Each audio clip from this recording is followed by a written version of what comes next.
Sure. I'd like to also thank John Stephen of John's Equipment. He came and drilled the hole for us at a very reasonable cost. Quinn Equipment came down with an auger. They brought it all the way from Salinas for us and at no charge. So we had help from the big Caterpillar dealer up in Santa Maria. I want to also thank you for attributing the foundation work to Mike so he can guarantee it. Thank you.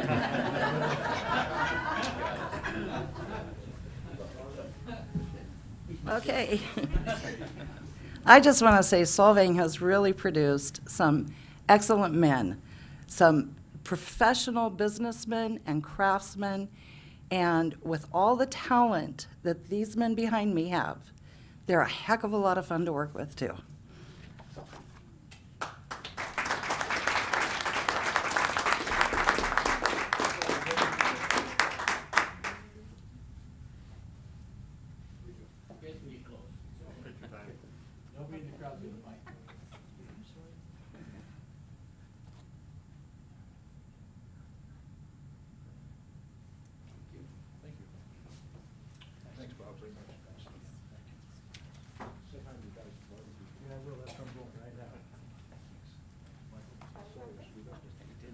Congratulations.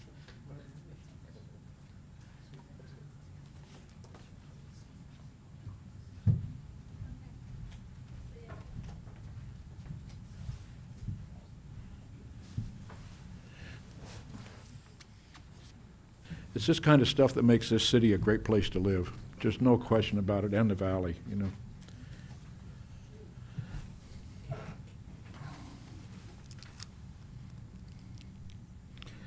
Next is City Manager's report. I just want to remind everyone what's coming up is 4th of July. We will have a parade in town, and the roads will be closed at about 10:30 with a full day of activity from at Solvang Park and then over at the Mission, ending with the fireworks at 9 p.m. And thanks to the Rotary Clubs of Santa Ynez Valley and Solvang for sponsoring all of that. So just come and enjoy the festivities in Solvang that day. Thank you. Public communications, written or verbal. At this time, please direct comments to the City Council regarding consent calendar items or matters not on the agenda but within the jurisdiction of the Council. Speakers are limited to 5 minutes. I have one speaker slip by Fred Koval.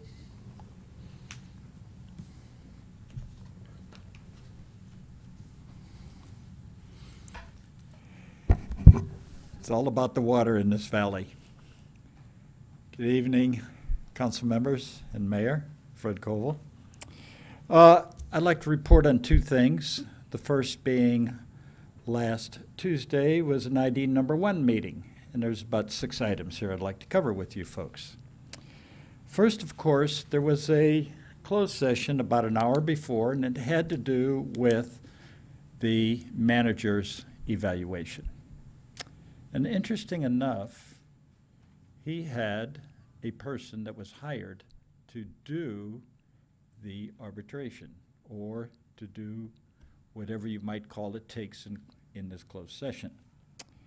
The net result was that there was no raise for performance. But there was a 1.47% COLA increase, and that was it. Second item had to do with the fact that there was going to be a protest vote, which the mayor was at the next night, from 4 to 4:45 at St. Mark's Church. This has to do with the Las Olivas Community Services District formation. And they laid it out very well, how many different votes there would be. After the protest vote, and if the protest vote did not prevail, there would be a formation of three things: formation, board election, and the costs variation to vote on. And finally, if that passed and went through, there would be a Prop 218 vote that would occur. Okay, the next item had to do with the fact that there was a parcel tax that occurred this past year. $750,000. And I recall reading that it doesn't stay at that number. It goes up every year. And they voted in this year $825,000. Then it goes to something like 950, and then it's 11-1, and then one final one, because it's for 5 years. We'll all see that on our property taxes. Now, the next item of interest had to do with the inequalities that were, or inequities that were occurring ID1 versus the South Coast folks. And since the last spill of 2011, the South Coasters, and the polite term was, stole 940 acre-feet of water out of the lake over that period of time. And ID1 is still trying to get something corrected there. The master contract comes up in the year 2020. And already the county wants to be the folks that do all of the negotiation for the 5-member units. And the 5-member units say, hey, county, who gave you that authority? We're going to do it ourselves. As a matter of fact, ID number 1 is saying we may just go it alone with the Bureau. So that's something that's going to be in the news here in the next few months, because it's 2 years to get something settled. And they're thinking about it pretty quick. Chromium-6, the manufacturers in Sacramento prevailed. What does that mean? That means it's back to 50 parts per million, per billion, maximum contaminant level for chromium-6. And of course, ID number 1 has already spent $2 million, and how are they going to get their money back? The State Water Resources Control Board has 60 days to appeal. The attorney for ID number 1 says they don't think it's going to occur. And the final day will be sometime in August the 15th, where we'll see what happens one way or the other. Kind of interesting that they may keep the testing portion, but that'll be it. Thank you, Fred. I have no other speaker slips. Does anyone else wish to speak at this time? Seeing none, we'll bring it back to the council for council comments.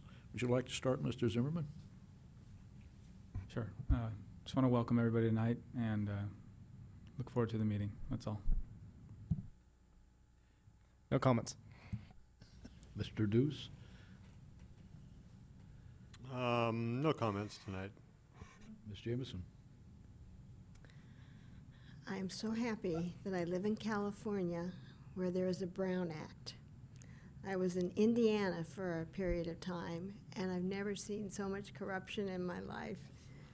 It is amazing. They get together in their little groups and they make decisions, and then they let everybody know how it's going to be. There's no transparency. There's no, the appeal process is very difficult to get through, but there are some benefits to having the Brown Act, and I really learned to appreciate it within the time that I was there.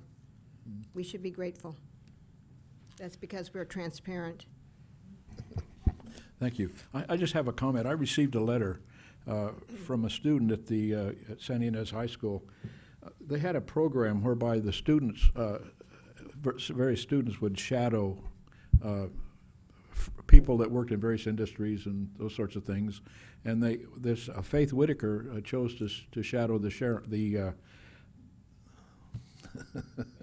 the mayor. Thank you, not the sheriff, the mayor, and it.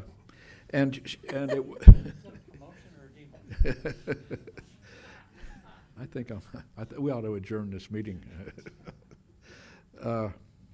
And the best part of it, but by shadowing me, she was introduced to the the city itself, to the various departments, and through the fire department, the water department, and planning, and so on. And I want to thank the staff for their generous use of their time to orient this student on the job shadowing, plus also for the effort they do for the mayor for a day. It's a great service that the staff does, and it helps our relationship with the community. The community better understands the city and its functions, and I just want to thank the staff again for their efforts to help us let the city and its citizens understand what we do in the city hall. And with that, we'll go to correspondence by the city received by the city council, and that's this letter I just reported on. And approval of the agenda as presented. Does anybody want to change the agenda? Okay, we'll go on to the approval. I'd kind of like to do goals before the budget. Just so that our goals line up with the budget, knock it out. We've been delaying it session by I would session. take the other way around, since we had experience with the budget already. Either way, it's not a big deal. It's up to you. Would you want to keep it the same or rotate I think for the number of people that are here for the budget, it would be better served, at least on their part, to just keep on going with the budget. Is that okay? Okay, then the minutes of June the 12th. There's any corrections, deletions, or additions to those minutes? Those aren't in the packet. Those will be at the next Yeah, the meeting. there weren't any. There weren't any. Okay, we'll table that till the next meeting. Consent agenda. Does anybody want to pull any of the items from the consent agenda? Yeah, I want to pull 6C and F. 6B and F? C. D, dog? C and F. D and F. C, as in cat. C, C. C, C, C. And D, F. and F? no, C No and D, no D, just C and F. and F. Boy, you guys can't talk well. Oh, this is- I'll tell you, I don't know what's happening tonight. Anyway, does anybody else wish to pull any other items? Yeah, pull the mayor. Okay, can I have a motion accepting 6A, B, D, E, and G? I'll make that motion, Jim. Is I'll there- second. It's been moved and second. Would you call the roll, please? Councilmember Deuce? Yes. Toussaint? Yes. Jameson? Yes, Zimmerman? Yes. Mayor Richardson? Yes, that passes with a 5-0. Now on to item 6C, Mr. Zimmerman. Yeah, I just wanted clarification on how, what we're doing with the roles of these jobs and how does it get consolidated? I guess, and also just kind of the general logic behind it and all.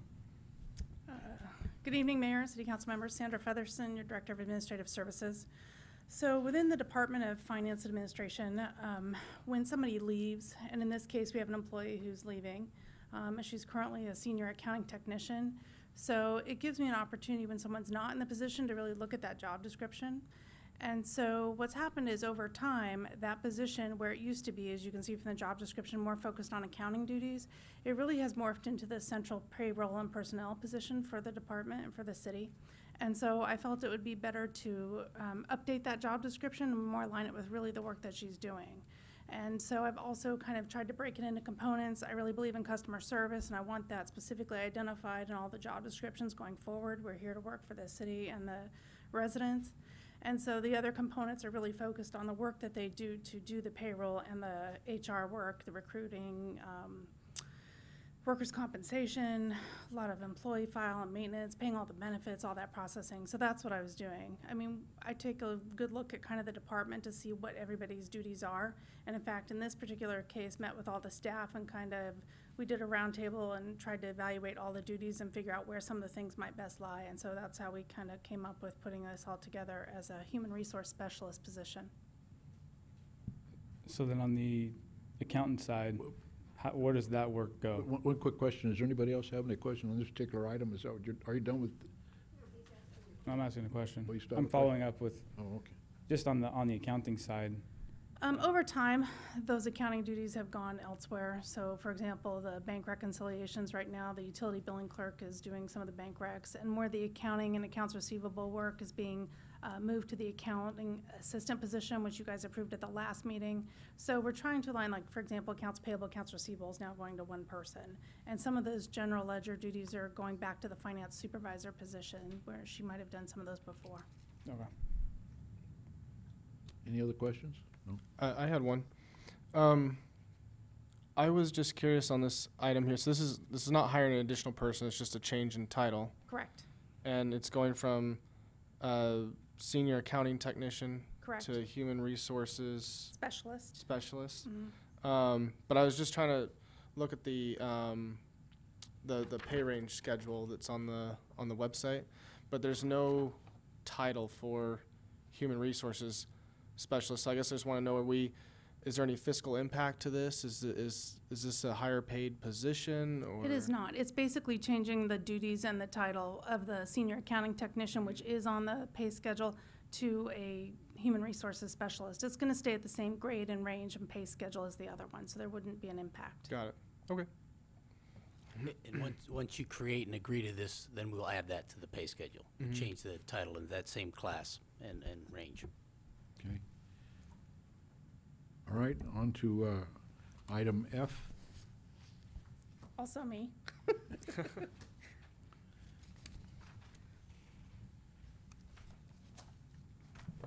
So item F, this purchased water here. Okay, so I guess I'm just I wasn't sure of this. I thought we already paid for it, like last year's fiscal budget. What happened there? What was that whole thing? Because I went to ID1 meeting as well. And You agreed to use the general fund reserves to pay for this. We don't have to pay for it until the CCWA and the county have negotiated the exchange for the suspended water. That hasn't happened. It took quite a while to get to the county first, and so they're now in the process of finalizing that document, so it's not going to happen until the next fiscal year. So we did an adjustment to move the expense into next year. We did move the revenue, that the general fund donation of reserves into the water reserves. That's what will happen at the end of this fiscal year. So we know we haven't spent it. We will spend it. We anticipate that within the next fiscal year they'll be able to finish the negotiations and we'll pay for that suspended water.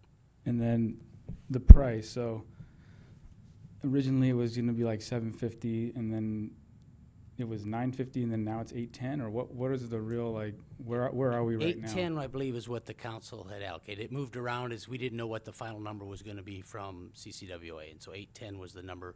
That's the most recent number we've been given by them. Okay. Any other questions? One quick one. That purchase, is this considered a capitalized expense? It's going to go on our balance sheet because we're buying rights to this water that's going to last for, I don't know, 10, 20, because it's increasing our allocation. So I just want to know, are we just costing this out, or is it then going to move over onto our asset or our balance sheet and bring up the net worth of the city of Solvang, or does it just go out as a straight expense one time off the books? That's a good question. We're actually looking at all of the assets in the water and updating their classification, so I'd have to check with the auditor about that. I'm not sure how we're Okay. going to do that. I'm just curious how it's going to affect our net position, and then are we going to depreciate it over the Yeah, 10 years? I don't or? see it I don't depreciating. know the specific answer to that. For the purposes of the rate covenant, this is a capital expense, not operation, but that Right. works to the benefit. That was part of the decision making. But just because it's a capital expense for the purposes of those legal documents doesn't necessarily affect how the auditor is going to look at the Right. balance sheet. And I'm actually having balance sheets for public agencies is relatively a new concept. Uh-huh. And so I think everybody's still working their way through it, and I don't know how they're going to decide is the correct accounting principle for establishing the value of rights to variable amounts Yeah. of water in the state water project. That's why I was asking the question. I'm just curious. It's like, how do you handle that one? So that was a long way of saying I don't know. You're on it. Okay. Any other questions? With that, can I have a motion accepting items 6C and F? I'll make the motion. I'll second. It's been moved and seconded. Would you call the roll, please? Councilmember Zimmerman, Yes. Tucson, Yes. Deuce, Yes. Jameson, Yes. Mayor Richardson. Yes, and that passes with a 5-0. On to the regular agenda, item number 7. Item 7, final 2017-18 budget review. Staff report. Good evening again. Geez, we missed you. I went ahead and made some changes to the presentation based on the, discussion that we had at the preliminary council meeting. I can go through the presentation again. It's also, I've noted the changes in the staff report, so I can kind of highlight. There were a few changes to the general fund balances, as you can imagine, with the change in the agency funds. So right here, the general fund has a little bit larger deficit because we did increase the amount of the agency funds. One note, the library amount did go down from what we were estimating. So that went from about 153 to about 141. And in the water fund, that changed slightly also because of a couple items. One was, how we're doing the peer review. And so a portion of that expense is actually going to come out in this current year. So we reduced the amount of the expense for next year. We also, in the water fund, increased the amount of anticipated equipment replacement. Matt has advised us that they need a new generator going forward, so we're putting some additional money, about $50,000 away to save for this new generator that's quite expensive in the next couple of years, which is pretty typical of what we do with our equipment replacement. We identify the needs and then we tend to put money away. But that happened kind of between the prelim and now, so I want to make sure you're aware of that. But those are really the significant changes. I did update these charts here, and I will put this out on the website for the public, and I can send you all a copy afterwards. No change to the revenues from the preliminary budget. And as a reminder, we're estimating the sales tax to be pretty flat and the TOT revenue to only go up very minimally. We did talk about our expenses last time. Went through the salaries and benefits. We talked about the law enforcement contract going up. Workers' compensation, IT costs. One of the other expenses we're carrying forward as part of a project that's not yet completed is we're implementing online registration for Parks and Recreation. And so that module, it's about $1,750. We've started the process, but it's not going to be finished till 17-18, so I carried that $1,750. That was part of the increase in the general fund. Some of the other things we're doing is a module called position budgeting that will help us better utilize staffing and the needs. When we do the budget every year, it's a very elaborate spreadsheet that tracks all the salaries and costs and benefits, and so we're hoping this module will make things a little bit easier for us going forward. We tend to replace the equipment.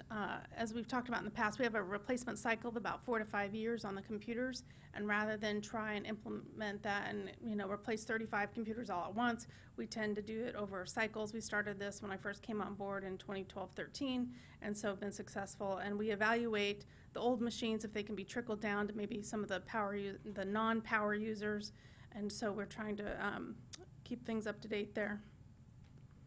This will look at those changes over time, just in the general fund. Just a reminder of the different projects that we have going on and planned for next year. Everything from the water meter replacement programs up there, because that money, again, is going to the water fund from the general fund to cover that cost. We have Alisal Road widening, 2nd Street drainage improvements, purchase of the 2nd Street parcel. That is not, whoops, sorry. Get the pointer out here. That is not the total cost. The other part of that is going to come from the parking and lieu funds in your government impact fee fund. So this is a look at some of the projects that we'll be doing. As we talked about the agency requests, so we had 5 new agencies applying for funds this year, and at the last preliminary budget hearing, you approved the amount of $415,534, and that includes the reduction in the library cost. The amount for the SCVB was approved at $760,000. There's a look at the 10-year funding history. As I mentioned, these are some of the projects we're going to carry forward. One is that Parks and Rec online registration. We're doing some repairs and maintenance on these doors over here, and so we brought forward $25,000 for that. Solvang Park, gazebo upgrades, Vets Hall electrical panel upgrades, and the HCA restroom upgrades. So those are projects that were actually budgeted in 16-17, but we're going to complete in 17-18. I had previously identified $15,000 in the capital projects fund for work on the 5th Street sidewalk project, but after discussions with Matt, he had already budgeted this as well in Fund 200, so we took that out of the capital projects. We already talked about our retirement costs. Looking at the increase in rates going up over time, and council had asked me to come back with a staff report on that coming up in a future date. Our pension liabilities are disclosed in our comprehensive annual financial report. That's online. Here's a look at the water fund and the histories from 2014-15 to now. We are projecting a budget decrease of about 1.9 million, in large part due to the projects that we're doing. Here's a look at where the revenue comes from, the different sources, and the different expenses. Wastewater fund, smaller deficit of about $734,000. Now, as a reminder, this is on a current year basis, so what you bring in that year versus what we're anticipating expending that year. But you do have the reserves, which are available to use to cover these deficits for the next fiscal year. Different revenues and the expenses. Some of the projects that we're doing in water and wastewater, again, the upland well development, there's some equipment needs by a wastewater treatment plant, sewer line rehab program. We're going to continue with some conservation programs and some upgrades to the SCADA, which is the electronic system for monitoring the wells and the water, wastewater. Looking ahead, I'm always looking to try and figure out how to reduce our CalPERS pension liabilities, as well as our other post-employment benefits. And we'll be looking again at the water and wastewater reserves. Once this fiscal year ends, we'll go back and look, see how we're doing with our reserves, see what our fund balance is, and then we'll come back to council with potential any action needed there. So that's it in a nutshell. But I'm available for any questions if you have any. Are there any questions of the staff report? What doors specifically are being upgraded? These two right here. So $25,000 for 2 doors? I'll leave that to Matt to answer.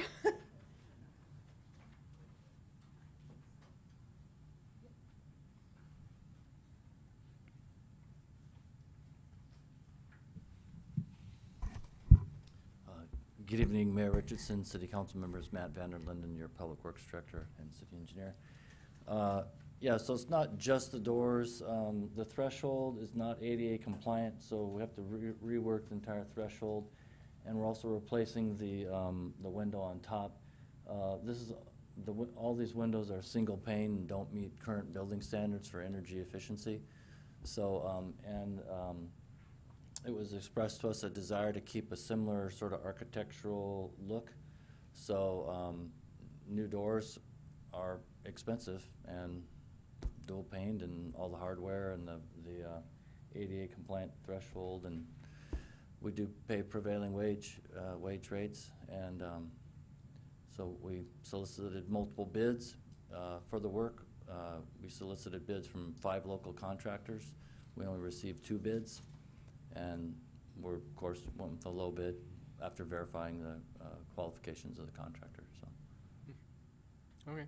yeah, I a lot was, of. I was hoping there's to be more doors involved in this, or Yeah, or no, they'd be gold plated, or Believe me, I feel the pain all the time of high costs of doing a construction. fountain work. out there. I don't know, but it is what it is. Yeah.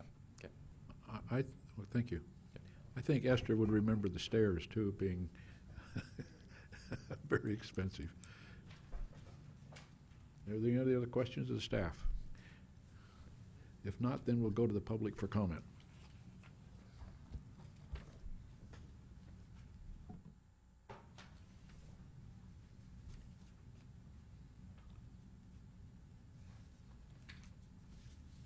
We'll start with Olivia Flisher.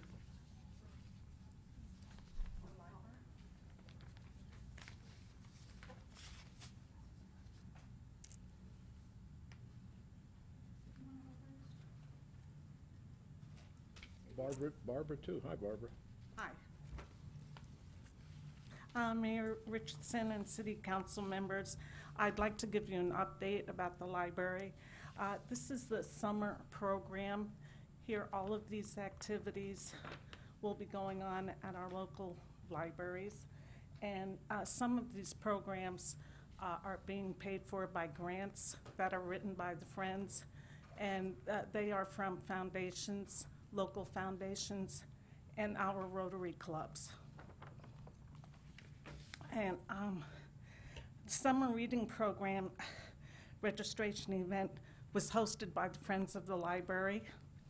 And it was an interesting, exciting morning because we had a juggler who performed with clubs, tennis rackets, and even fire to entertain the 150 parents and students and one dog that was there. And then we had, it was followed by an ice cream social, and we had 90 children register for the summer reading program, and 12 teens registered. And this is the first year that adults can participate in the summer reading program. So I invite you to get out your library card and join the program. Let's see. In addition, I just want you to know that our merchants have been very generous and have donated prizes for the children, and even the adults just put their name into a jar and their weekly prizes. And our theme for the summer reading program is Build a Better World. Please join me and support our library so we can build a better world for our children and our community. And I just want to thank you for your support of the library, and hope that you will be very generous with us. And we will be in the 4th of July parade, and along with the children, myself, and the librarian. So we participate in as many activities as we can, and we all love the community, so thank you very much. Thank you, Barbara. Olivia, did you wish to speak? I'll be really brief. Mayor Richardson and City Council members, I just want to give a quick overview of what's happened with funding since the last time some of us appeared here and you discussed the library funding.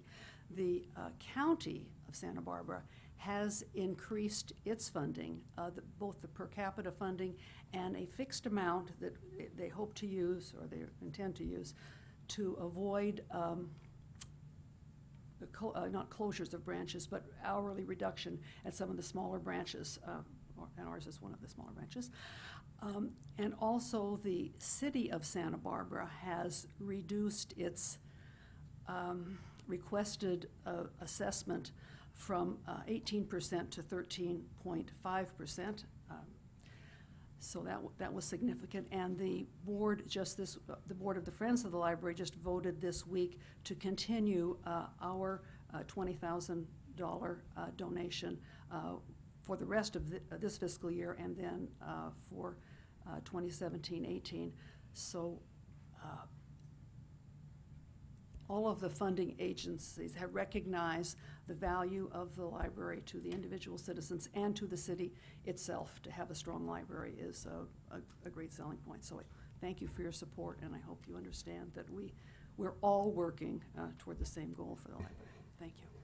I'd like to ask, what is the new per capita from the anybody? It's 180. $8.20. It was $7.80 last year.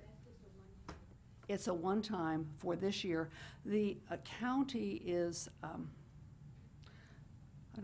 don't want to give my own opinion here. The county is looking at reorganizing how the libraries in this county are funded, not just Zone 1, but Zone 2 and 3. And so this is the arrangement that we're going to have for this year, and hopefully something better will be arranged next year. Most of the changes that exist in the county are in Zone 1. That's where all the new cities are. From the time this was set up more than 100 years ago, it's not working that well. The county needs to step up. Thank you. So what was, I heard a bunch of different numbers. What is the final per capita? Well, the per capita is $780, and then they threw in $180,000 that they divided, and then that brought it up to 8-something. Yes, But and we don't know. that 8-something is just for this year. Yes, 180,000 just for this year, and we can't say exactly until each city has completed its budget, exactly what hour reductions might occur in which libraries. And then there's also another $180,000 that's out there, and they're asking us how we want it to be divided, and we're not really sure who's going to be making that decision. So we're kind of walking on a tightrope right now. I thought it was a So 300. you have the possibility of 360. 360. But we have 180 for Yeah, sure. so- Don't mix that up with this other 180. The 180 same per amounts. capita is about $4,300 to us, to Solvang's library. It's not a huge number, because that's across the whole county per capita. There's another 180 that is set aside to make sure there's no reductions of service or closures of libraries. Galita has stepped up and said they're not asking for any of that 180,000, but there's still, I guess, some confusion as to how they're going to make the determination of who gets some of that. So, but we would definitely be eligible to get some of that. The Solvang library would be eligible.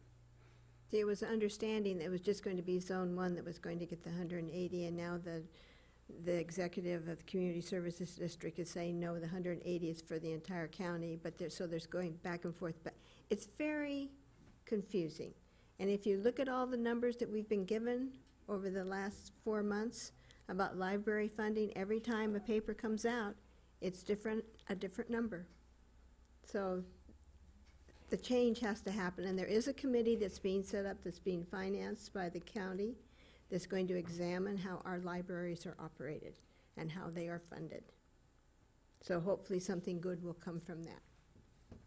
Hopefully. Yes. Yes. Thank you. Thank you, Olivia. Fred Koval?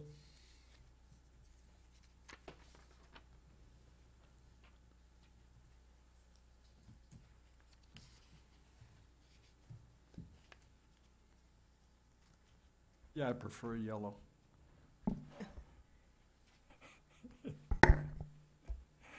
Council members and mayor. If I were to be given the time to comment on every page in this budget, it would take me over 2 hours. Since I don't have that time, I'm just going to dwell on a few things. As an example, and I'm looking at the PDF numbers, I don't know how they coincide, but I'm looking at page 160. And this comment is for every salary that's provided on every page. Wherever there's a salary, this comment applies. So if you look at the workers' comp line, it's a 7.9% of wages. 2 issues. Issue number 1, the number has changed from what was presented at your 6/12 meeting. That's 1. Item number 2, if you go to the very next page and you look at page 161, and you look at salaries which say $65,578, and then you go and you multiply that salary number by 7.9%, you don't get the number 4 lines down, 4956. No. If you take that number by 0.079, and the number I'm talking about is the adopted budget for 16-17. In this case. And you look at that number just before it, the adopted 16-17 budget, and the number there is 62,768. And you multiply that by 0.079, and you get 4959. Now, if you go up $3,000, you're going to get a way more than 4956, because the previous number is 4959. So all of these numbers for workers' comp is low. Now, a very big, so I did my homework, and I've looked through every line, and I have a ton of Post-its, yellow, all the way through, and that takes time. The next thing I find out is this. The salary line that you see there is unloaded. Okay, now let's load it up. So if I look at salaries, what is the loading? The next 15 items below it is the loading for that salary. Let's go through them. We got FICA, retirement, cafeteria plan, workers' comp, employee medical exams, employee screening, recruitment, education, workers' comp retro, CalPERS liability reduction, long-term disability. You can stop right there.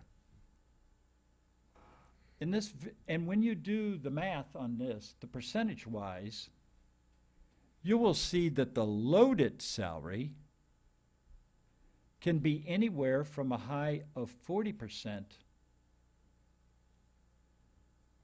to a low of 28%. So it varies. And there's another question. Salaries in this city, we pay way more for all of these little separate add-ons than just about any other industry. So I'm very concerned that as you hire more people, your pension liability just increases astronomically. So I think it's important that we start paying attention to what is really happening here.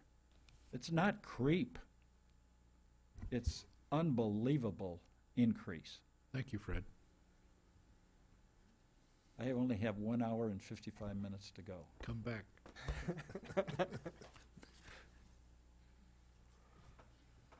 Jean Johnston.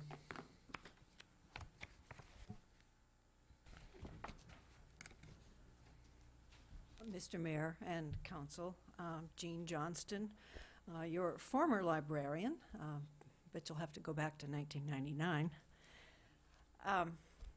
I want to speak about library funding, and Fred's presentation was filled with so many numbers, and I have to admit I'm much more literate than I am numerate, but I was accustomed 2 weeks ago to have each and every of the special agency requests discussed and voted on. It was a little casual, but there was a vote for each. And today I come to the agenda and I find a number in the library slot where it was tabled, and it's an odd number, and I was wondering how that was reached. 141,534. It's just an odd number. How did that get here? Is it a percentage? No, it's the number that the Santa Barbara City City gave us as the budget that we would need to meet their expenditures. So this came from the city of Santa Barbara? Yes. They must have some ideas how it's going to work then. It mystifies me. I'm sorry. Thank you so much. That was a grant request from that city. That's what we're paying. So they shifted it. Yes, based on the supervisor's actions at the county meeting. That's where, Thank you. that's where it all stems from. Thank you. Because I know you guys work openly, so I wanted to know how we got there. I should have known it would be the city of Santa Barbara. Thank you, Jean. Carrie McKinnon?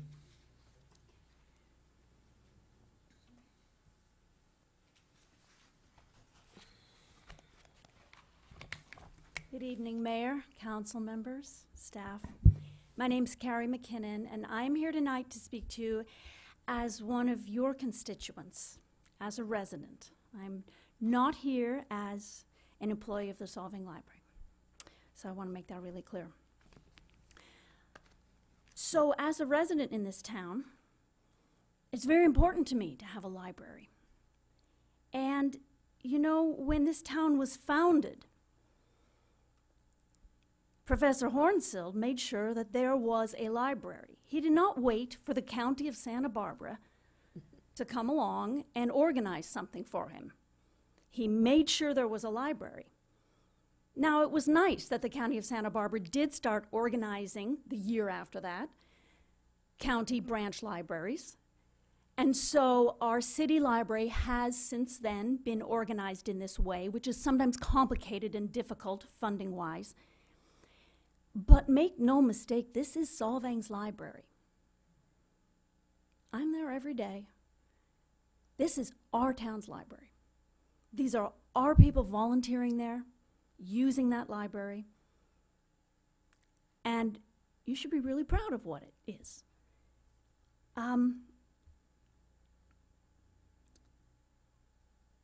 So I'm here tonight to ask you, as my local government representatives, as people I've voted for, to ask you to not vote on library funding in reaction to one or another government entities. I'm asking you to have a vision about what our town's library should be and can be, and I'm asking you to do the very best you can based on your positive vision, not negative reaction. Because I know you guys can do that. And I really thank you for the job you do. I don't know how you do it sometimes. I think it must be really hard. But I just look forward to your positive vision and your action on it. Thank you. Thank you, Carrie. That's the last speaker slip I have. Does anyone else wish to speak on this budget item? Seeing none, we'll bring it back to the council for action. Who would like to start? Mr. Toussaint, I think you would like to start. I just have that idea in my head. I don't mind either way, so I'll start if you want me to start. Well, I guess for starters, is there any explanation for the numbers that Fred just pointed out? One of my questions I had on here is also kind of related to some of the personnel expenses. There's also a page 117, and it's showing that underneath the water fund, looks like about $542,000 for personnel. But when I look on some of the projections, that's like a 2020 or 21 number. And then I also noticed for wastewater, it just seems a bit higher than some of the projected numbers. So I just want to know what's going on there. I'm just going off the base point that the 2016 water rate started with, and then where it was projecting out from there. You mean the rate study? I'm going off the Adopted budget from the current year and the increase to the next year? right. So the 2016-17 council adopted, but then if I carry it over into if I add those numbers up, they come up less than what's here today. So a couple things. The workers' comp assessment is not a straight across the board assessment on every personnel cost. It's on a portion of the salaries and benefits, and so it's not going to be a straight, 7.9% on every salary. It's on all components. It's on a portion of what makes up those entire salary dollars. So we get the amount we owe from the JPIA, and we look at what the estimated salaries We look at the estimated salaries for the, each department based on what we think, I have to look at everybody's salary and step, see where they're gonna be for the year. It's based on their salary, the taxes, overtime, what their benefits cost is. So it's based on a wide range of things. It's not just strictly salaries. Got it. And then on page 117, there's a thing in there. It's over 4.3 million for salaries for a year, over 360,000 a month. Is that a fully loaded number, or? Okay, what page It just are you says on? personnel, 117. I just want to understand how that, what drives that number.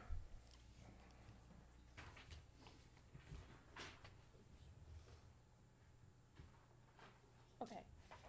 So in that number, you're looking at the fully loaded cost. Yes.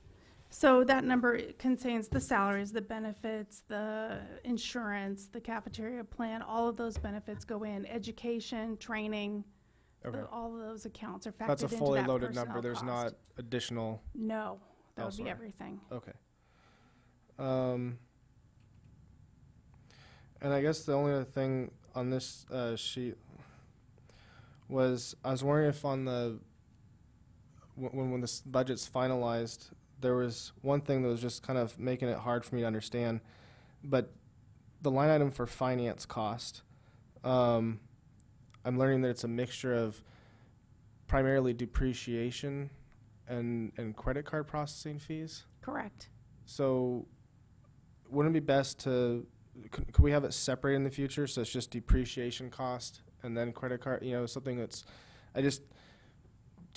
depreciation cost mixed with merchant discount fees and then labeled as finance cost is like very difficult to have any form of transparency. I see finance costs, I'm thinking like there's a mortgage there or some kind of loan that's going on. So that's immediately going to draw my eye to that, but it'd be a lot more clear if we could categorize that a little bit differently. Depreciation should just be depreciation, and I don't know how we could even mix credit card processing fees with depreciation costs. They're just two totally indifferent expenses. At one point in time, there was a loan involved when the sewer fund, general fund and the water fund, and so they were repaying. Right. So there, at one point, there was loans involved, but So that, yeah, we that can take I'd a see look that at that. account would be appropriate for that kind of activity. But the way it reads right now, I'd expect that kind of activity going on when it's really just depreciation cost and credit card processing fees. Yeah, and the processing fees are pretty minimal. Oh yeah, very. Yeah. Yeah, yeah. That, Yeah, we can certainly look at breaking that apart. okay.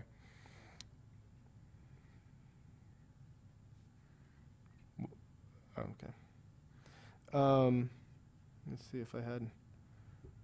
Okay, and then just to clarify, the depreciation cost has no, there is no cash balance change to these enterprise funds.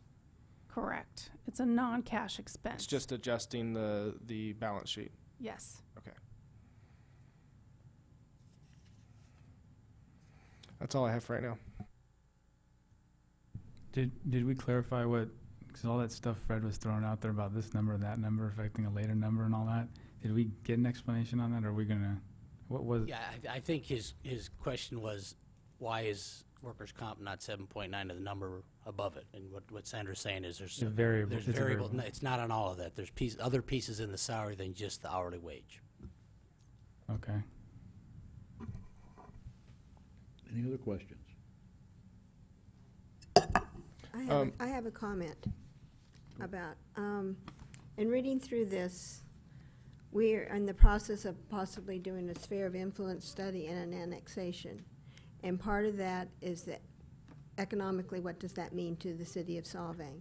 And the person who's doing the study will not be doing that particular piece because that's not what we've hired him to do. That being said, I think that the city should have some sort of input into the sphere of influence annexation process and have some economic development comments that may apply to why are we doing this? What is the purpose of it? And if you look down the road, there may be economic development that can take place down in this property, especially to the west of town, that would be of great benefit to the city. And I would like the city to have some sort of input in that, but there's no money in the budget to allow for any economic development study or the meetings to carry on. So I would like to see something in that line item, and I don't know what Holly would need in order to keep those meetings going or whatever. It's on page 111. That's kind of what I was asking for during the sphere of influence meeting, so I'd definitely like to see something. Right, that's the next product that we're going to do the sphere and annex and what it would take, those types of things, and then it's going to be with just a pocket small. I think that's backwards, Okay. though. I think that's backwards. I think we need to have a reason for doing this. We need to be able to tell the public that these are the reasons that we're doing. We're planning ahead 50 years when tchotchke little shops are not going to be the thing that's going to bring people here. Tourism isn't going to be the thing that's going to pay the bills. It's going to have to be something else. It's going to have to be light industry. There's going to have to be a place for the plumber because we still will need plumbers, and electricians where they can have their businesses. And we don't have any place like that in the city of Solvang except for the lumber yard, and we have a concrete batch plant. Two, yes. But, right, only one in the city, Fred, that's right. So I think we need to expand that. I think we need to have more input into this sphere study, other than just what is the normal, this is what's going to happen, and this is how the county's going to charge you, and this is what you're going to have to give up. This is what, I just think I don't think it's a complete study. I don't think we can make a good. I think it really help us in developing a strategic plan and then also bringing more transparency. Well, if three of you tell us that you want to add that money, we can. The way we've been doing the economic development and the studies is we've been taking them step at a time and coming before the council to allocate the funds as for that next step. So if you'd like to put it in the budget in a different method this time, put some money aside for that, we can do that. We've not gone to the consultant and said, what would a full economic study? No, and so we don't really have a number at this Right, point, so it'd be right. just a placeholder. At this point, if you'd like And to do I don't that. even know that I think that Holly and her group need to give him something to work with. That's what I think should happen. I think there should be input from the community, not from the consultant telling us that this is the way it's going to happen. I think we need a grassroots. I think we need the people that are going to benefit from it to give us the ideas that they have. Well, that is part of the initial study. The concept is Okay. to interview those people and bring that Okay. forward. But yeah, if you want to set some money aside in this budget to increase that contract, we can. We would need to get a firmer number from him, obviously, to know what that's going to be. Thank you, Johnny. Holly Owen, Planning and Economic Development Director. For you, I just wanted to put in my 2 cents here. I think that you make a good point. We know we're just starting this process at this point. What I hear from you is that you're looking for then to take that visioning process as to where we would like to see economic development changes. I know that there are some folks that are pretty passionate about this. It will take a little bit of time to figure out what next steps might look like. We may need to look for a facilitator to help us with that community visioning process, because it won't be just us. These are decisions, land use decisions or recommendations that we will have for a long time. So there is a budget adjustment period, and that may be just the time to review where we're at with our current study and where we think our strengths would be identified, and to go from there. Is that helpful? I understand that I very much appreciate the support and the offer, not only just intellectually but financially. But at this point, we may just want to see where we're at in a couple of months and go from there. But believe me, I'll be the first one to come to you to ask for that too. So. Okay, well, I don't know how the rest of the council feels. Thank you. Thank you, Holly.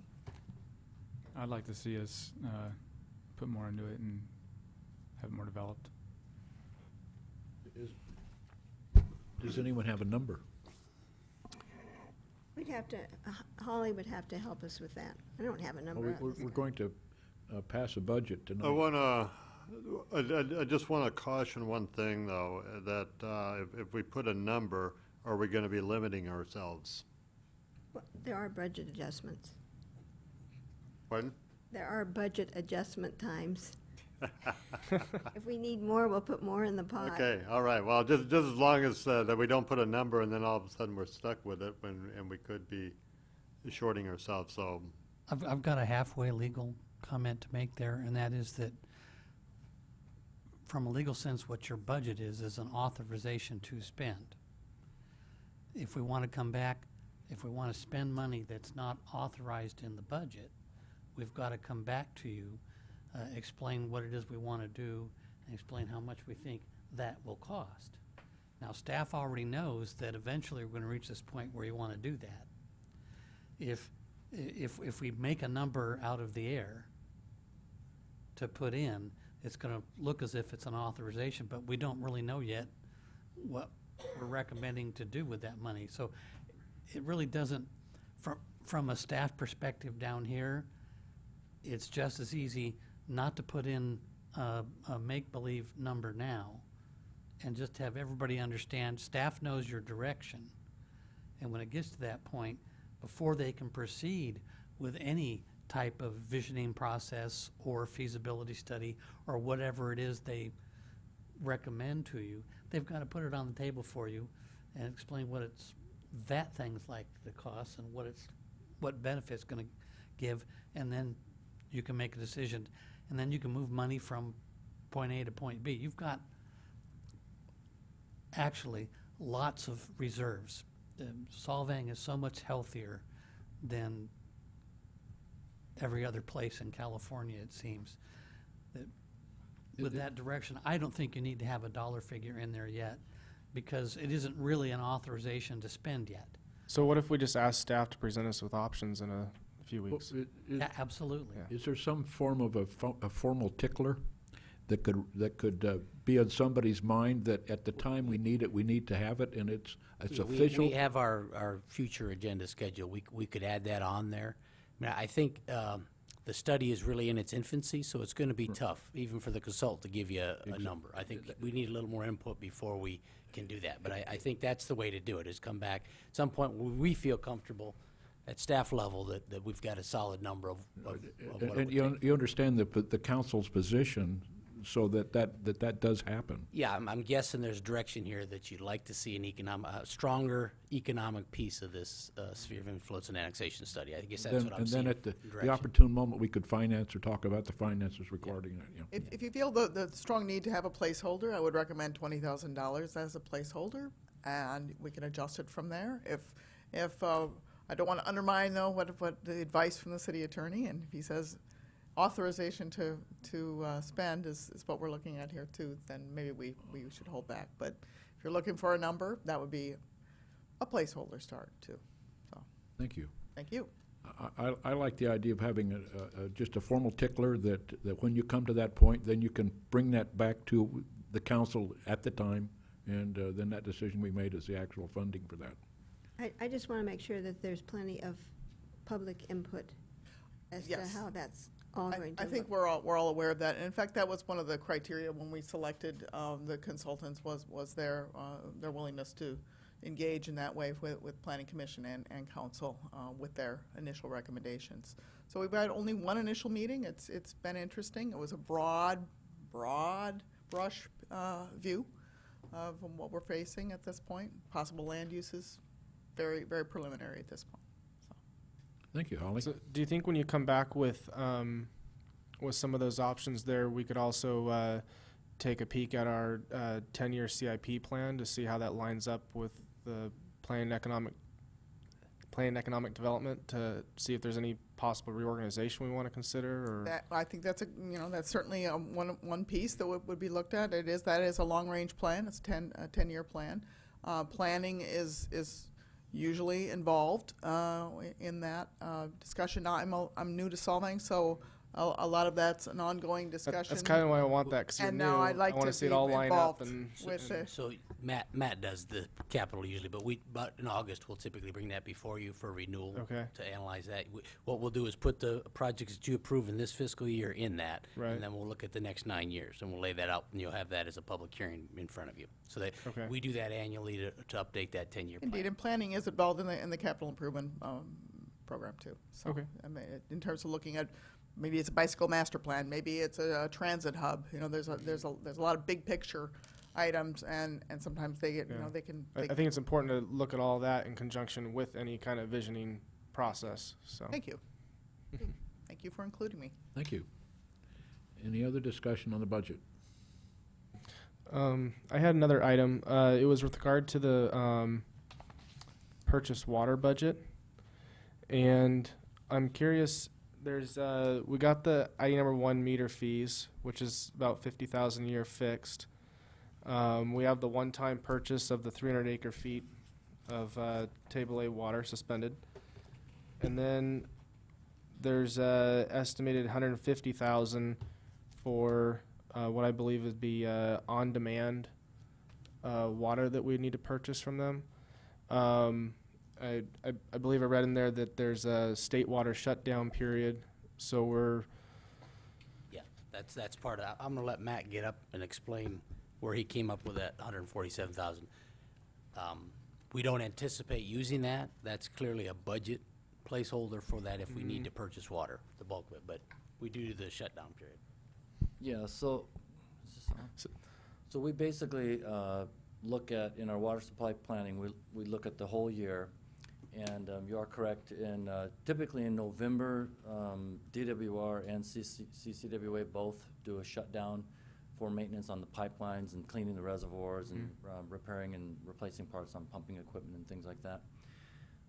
So we just estimate, we try to have a little bit of a factor of safety in there. I mean, the budget actually included, the details included the actual acre feet that we estimated. And So how long is the typical shutdown for? It's usually 2 to 3 weeks. Yeah. 2 to 3 weeks. Okay. And you're estimating that'd be like what, 30 acre feet? I think a little more than that. I think it was more like 70, but 70. I always like to do my own math, and then I'm just curious. But what I did was I took the 2016 usage, and I averaged November and December, presuming those would be the months. And I believe they didn't even do a shutdown last year because of all the. That is correct. Because of the drought, they canceled the shutdown. Got it. So when I added those two together and then divided it out to come up with an average for the 2 months, I factored on a 3-week shutdown. So I took 66% of that water, and then I multiplied out by the on-demand rate from ID number 1. But I was just coming up with a little bit different of a number, like around 40 or less acre feet for 3 weeks. Yeah. I guess I just want to know how the math was done or what it's being compared against. Well, I think we may have also included in the summer months a small amount in case we need. Sometimes we'll need to have peak demands and turn the interconnects on, or if there's like like for example right now well 4 has been out of service because the pump and motor went out. And it took us about a month and a half to get it replaced, and we're in the process of disinfecting it to put it back in service. But so if we have a pump failure or something like that during the peak summer months, and we don't have that water supply available, then so I have included a little bit of a factor in there for that. Okay. So does that make sense? If we have a well that we're relying on that's unavailable, and the motor fails or something. Right, no, I understand. So it is a conservative number. We could drop that down. I think he's got about 140-some thousand. the other thing I was trying to figure out We was- could drop it. It's just a budget. It doesn't mean we're going to expend it. It's just Right. having that money available if we I have just to buy like the water from smallest anyone. blank check Yeah, possible. and we can, if that's what the council's choice is, we can drop that down. I think we would feel comfortable dropping that. Yeah, and I just want to make sure we're being proactive and not just going to rely on. Sure, you no. know, if we Yeah, can do a slight change and rely more on our upland wells and run them at max during that period of time while, if the shutdown does happen, and avoid spending any of that money, then I just want to make sure we're doing everything we can to be Yes, efficient there. Yes, absolutely, and that's fantastic that you have that mindset. We do not look at this as a blank check at all. I think my record stands for itself through the drought and through these really difficult years. We purchased, there was, I think, a couple years where we purchased 0 water from Right. ID1. I did see that, so that's why I'm We're- asking about we're why very this year sensitive. we're expecting that. Yeah, we're so. very sensitive that is our most expensive water supply source, and we do everything we can to minimize the purchase of the water. But there are some unforeseen things that we can't control Right. that we try to account for. And so that's kind of how we've budgeted for that, to include that shutdown, that 3-week shutdown. And in fact, sometimes the shutdown does go longer, sometimes it goes shorter. So it has been 4 weeks on a few occasions, and 2 weeks on a few occasions since I've been here. But, but then we also do account for some possible unforeseen issues in the peak summer months is really where it's critical, but. Okay.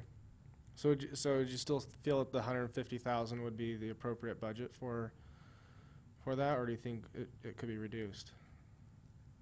Well, again, it's like the city manager was explaining, it's basically just our best estimate.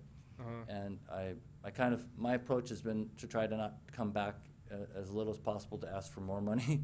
Right. So that's kind of how I've approached those type of things. But certainly we could reduce it a little bit if you feel more. I kind of like it if you do come back, because then I know what's going on. Well, just keeps me more involved. But yeah, you get the monthly warrants and everything in the staff reports and everything, so. But Matt's willing to lower that. Yeah, yeah. If you, So we could split it. So 75,000 less. Say we throw 75 in there, so we Right. could drop purchase water by 75,000 and still feel fairly comfortable. Yeah, that's You fine. still sleep at night, Matt? yeah, I'll slip it. So, and then my other question was, I just wanted to follow up on the St. As Community Services District meeting that we had a little while back. Right. There was, we're talking about like a new vault down there at the on Fjord, where the lift station is. Right, we had previously talked about a vault that would improve the reliability of the lift station.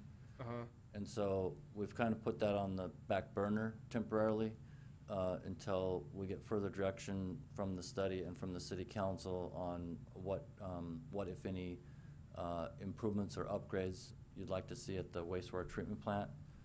So is there any, so there's nothing in the budget for nothing in this current budget for that? That'd be something you come to us with? Correct. The only thing in the budget associated with the Fjord lift station, only significant thing, is to coat the metering manhole, to coat the interior of the manhole. Like epoxy coating, or? Yeah, it's a two-part epoxy coating. If you may recall, the problem we had with the lift station with the pump failures, those facilities, those two structures have, the wet well had a PVC plastic liner that was adhered to the walls, and that failed. So the manhole has a similar type of coating that's going to be removed and coated with this epoxy. Got it.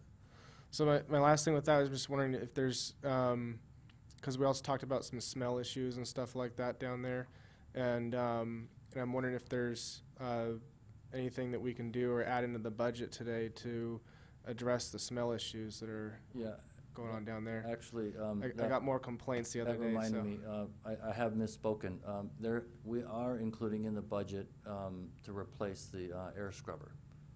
Oh, the pure Yeah, Is it correct, that pure fill unit. Unit, okay. Yeah, so it's fairly old, and we felt just rather than try to replace parts or whatever, it's in the budget to completely replace that unit. And that will help with the odor? We're hoping. Okay.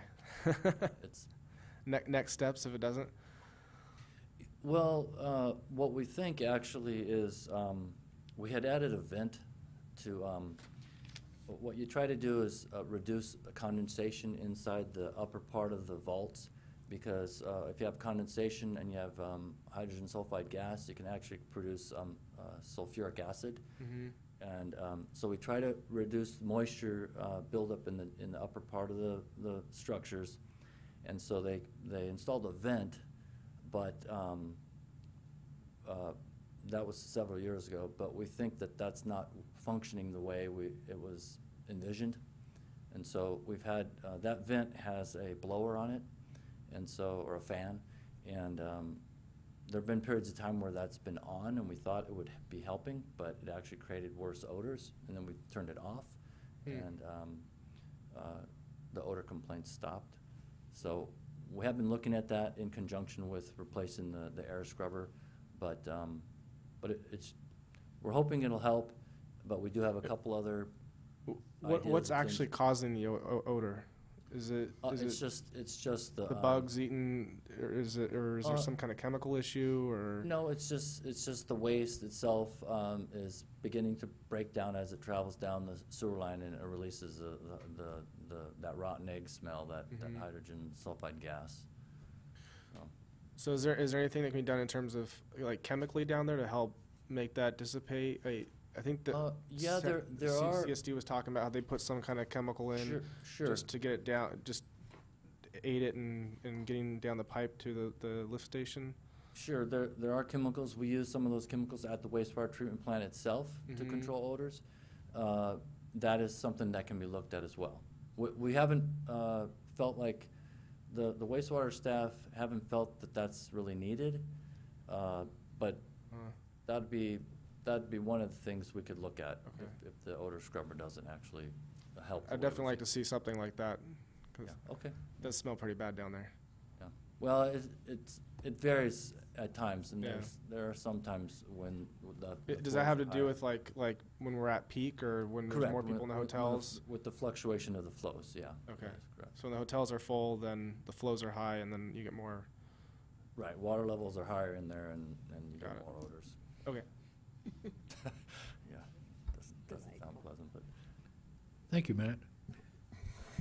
Any other budget questions? Seeing none, can I have a motion accepting the budget with the changes that were mentioned? I've got no questions, but I've got some comments. All right. Comment away.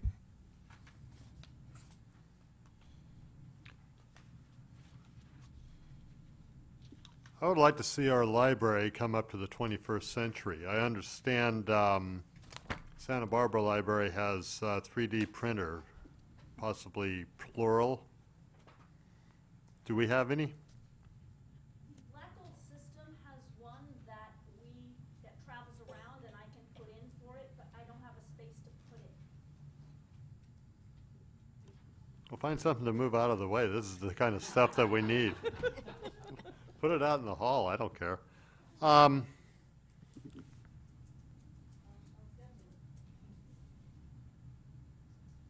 You know, I kind of like the number that we had for the library before, the 153.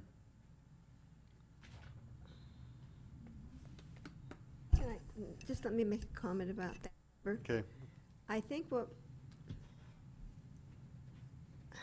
this is going to sound terrible. If we don't show that we have the need for the second $180,000 that's available to small libraries, we're not going to get any of that money. So we're better off playing poor, and hopefully we make it up. I don't know. If they would tell us at this point in time what we are going to receive, but they're not going to tell us. They don't know.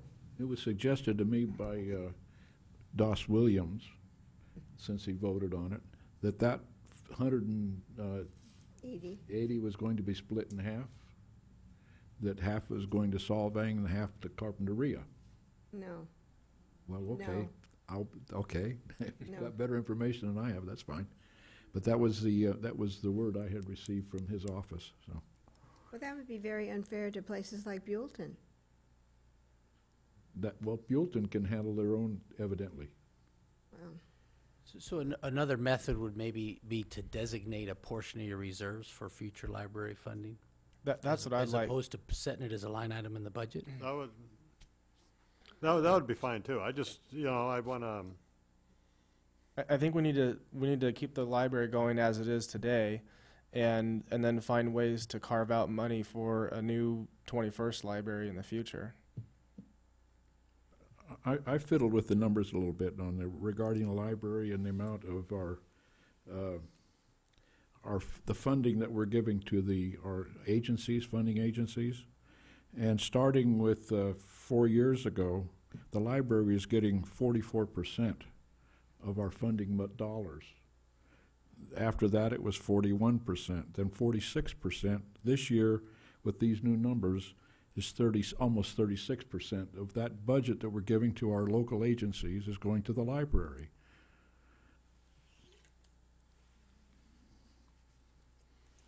It seems like that we are supporting the library in a very large way. There's other agencies that need increased bucks also, and it's how we spend our money. Our special agency budget went up 200% in the last 3 years, from $196,000 to $395,000, almost 200%. And of that, 35% goes to the library.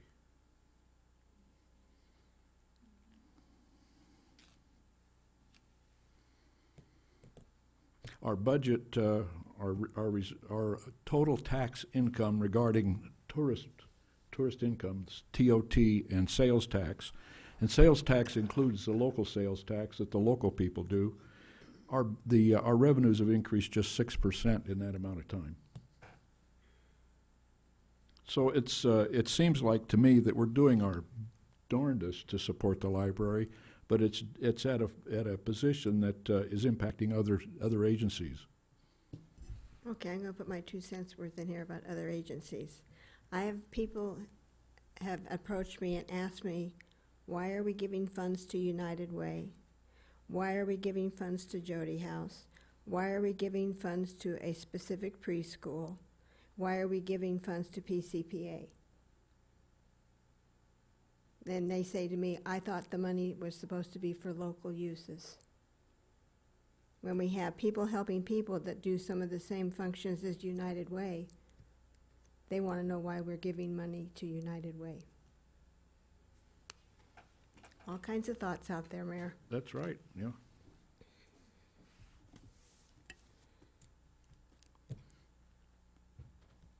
Okay, so where does that bring us? So there was a motion, I was asking for a motion to accept the budget. If there's no other comments. Actually, Hans got he was interrupted. I interrupted Hans. I think I was interrupted 2 or 3 times, but. Okay, but I was first. Yeah, okay, Sorry. you were the first one,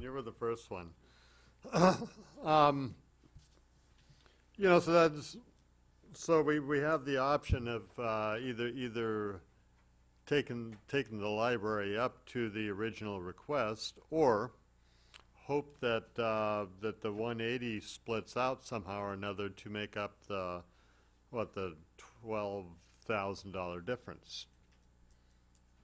So we can gamble on that one. Maybe the library comes out better if we don't.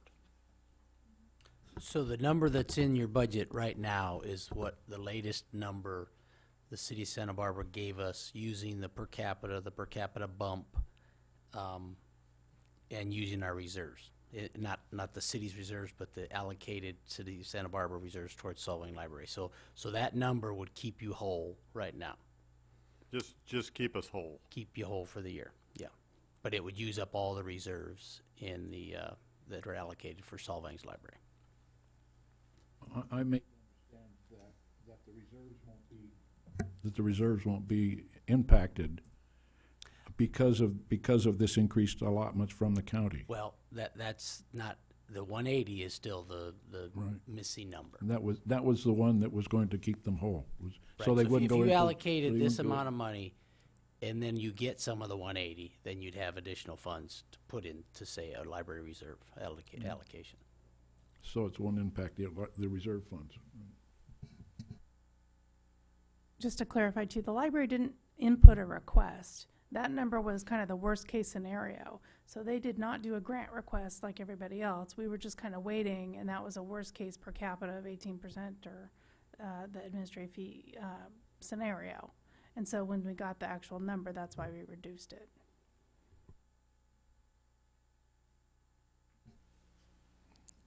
Any other comments? Can I have a motion accepting the budget? Hold on, so with the library, we're going to, and we have this idea of, we're gonna not increase, we're gonna see how much we can get, or what they're allot to us, and then we're gonna have a fund or something on the side No, the library's gonna determine their for- way they get their own money and spend their own money. We're contributing some to help keep them afloat. Right, but the increased So- amount, we're not going to give them, are we gonna set that aside or not? No, we're going to give the budget shows what is recommended via Santa Barbara City.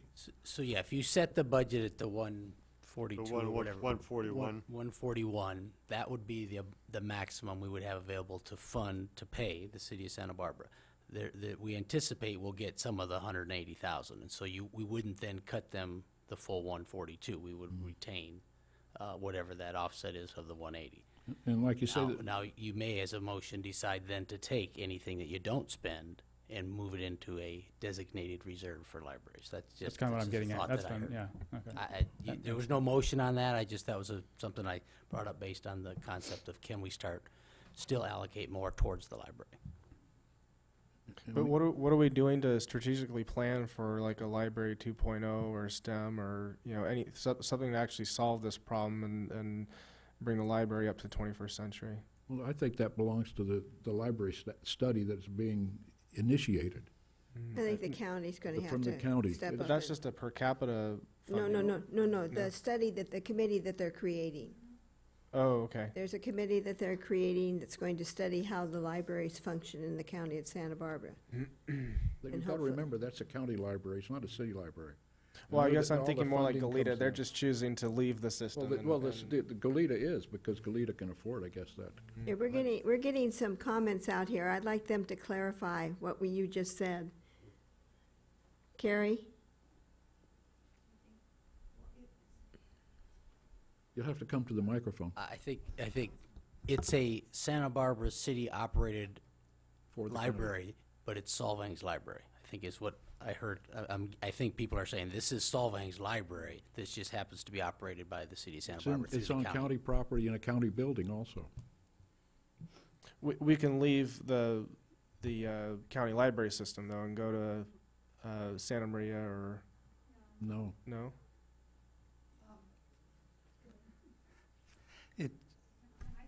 Sure, please, come to the microphone.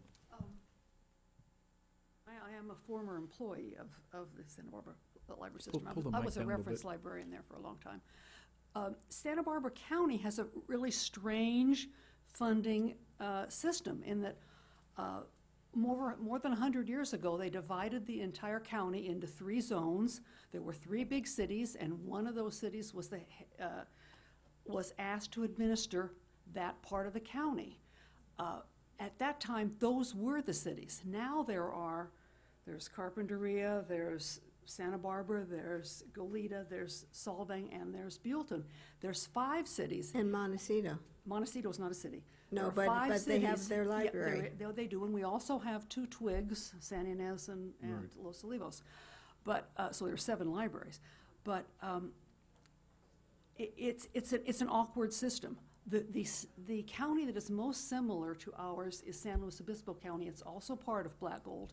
Every library there is a county library. We are county city libraries or city county libraries.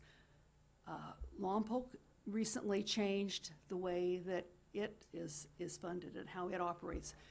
Goleta is contemplating the same thing. The awkwardness is the city of Santa Barbara administering libraries that are in other cities. And those cities are asked to contribute financially, but the city of Santa Barbara demands all of the administrative power. And it isn't working as well as it did 100 years ago. It needs to change in some way. And this is going to be an awkward year, whatever you decide to do. And then there's, I've said this more than once from here. There is quite a bit of inequity in that if you're looking at strictly per capita, someone just outside the city limits is basically paying $7.80 for exactly the same use as a Solvang resident is paying for. And if we divide out even, make simple math to divide the 150 between the 5,000 residents in Solvang, Solvang's per capita is much higher. So it's a messy system. The per capita is per person, but it's coming from property taxes, which are Yes. differently for parcel rather than individual person. Yeah. So in the valley, property taxes out in Santa Ynez are very different from property taxes in Milton or Solvang. So that money is collected by the county, but then it's given back per person. The problem really is the centralization and needing to decentralize the system, basically. Yeah. Yes, but this $7.80 per capita, and let's just use that as the number. That is what the county gives into the system, correct? And that's based on population. And whether the person lives in the county or in the city. City residents within Solvang have this same per capita that comes through the county, correct? And then, since we're dealing with the people's money here, we put in $150,000 in of the Solvang people's money. That increases the cost. You have the county per capita plus the Solvang donation. And you get exactly the same service as someone that lives in Janin Acres. Right? No difference. Same library card, you can come in Solvang residents can come in anytime. Janin Acres people can come anytime. They can. Both residents can pick up any book, use any computer, any of the services. I just calculated the contribution based on the 141,000 and 5,400 population in Solvang. That's $26.29 per capita that Solvang is going to provide the library, over and above what the county residents have to participate. So So we're putting in over $30 per capita to run the library. And it's good. Good for us. Good for Solvang for doing that. Libraries are important. And if we ever want to get to the point where it's a 2-point whatever version of it, that's good. We should be giving them $1 million, in my opinion, but Well, that's not gonna work. I think we need to wait until the study is done before we jump the gun, to Well, find out yes. what they're going to do, or what they But suggest. what are we doing to be proactive and solve this problem? It's, kind of what the numbers you were saying earlier, you can look at it a little bit differently. In 2006, we gave 34,000. In 2012, we gave 74,000. In 2018, we're going to give 150,000. What's it going to be next year, and what are we doing to I don't know, create our own library, go off on our own to do something that's actually going to be better for the people who live here?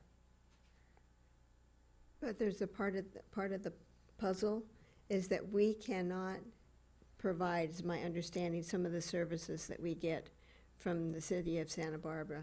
We can't afford those. It's because we're a part of them that we get those. So we have to be careful. Carrie, is it a matter of scale, the purchasing of books and the purchasing of equipment based through Santa Barbara City, that they do the purchasing for the library, or do you do your own purchasing for books and things? No, we're not staffed in such a way that I would have time to do the purchasing. So the city of Santa Barbara, the library, does book distributions to you, new materials and all that sort of stuff.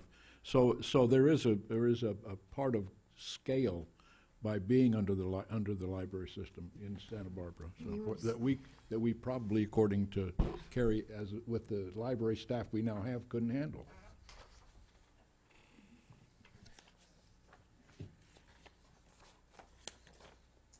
I'll ask again, can I have a motion accepting the budget? Just to clarify, the only change you're making is reducing the purchase water category by 75,000. Yes. I'll make that motion. Is there a second? I'll second the motion. It's been moved and seconded. Will you call the roll, please? Councilmember Deuce? Yes. Mayor Richardson? Yes. Councilmember Jameson? Yes. Yes, with reservation. Toussaint? No. Zimmerman? No. That passed with a 3-2 vote. Okay, I would like to ask why the two negative votes.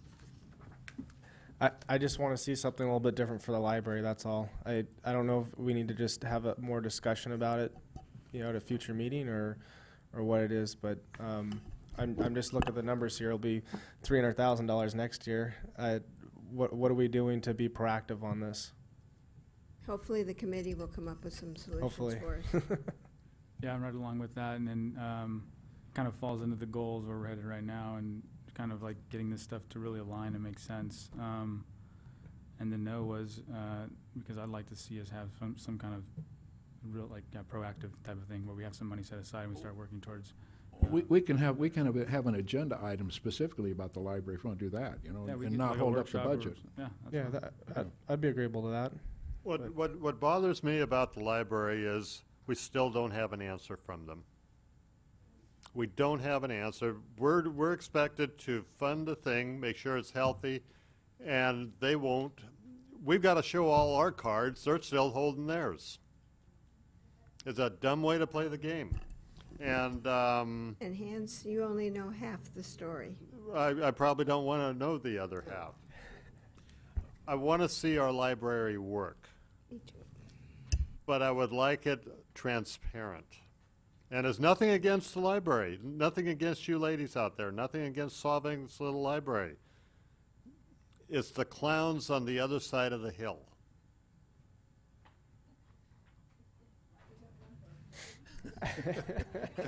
I believe that mountain range is there for a reason.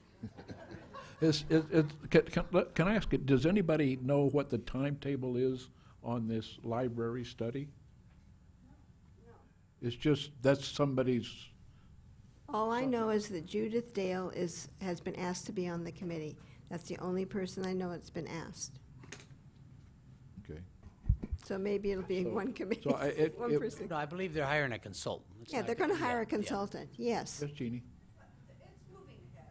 I'm sorry? It is moving ahead. Oh. I don't know the details, but Okay. it's not languishing. I would suggest that it become an agenda item when we have some concrete information with which to act.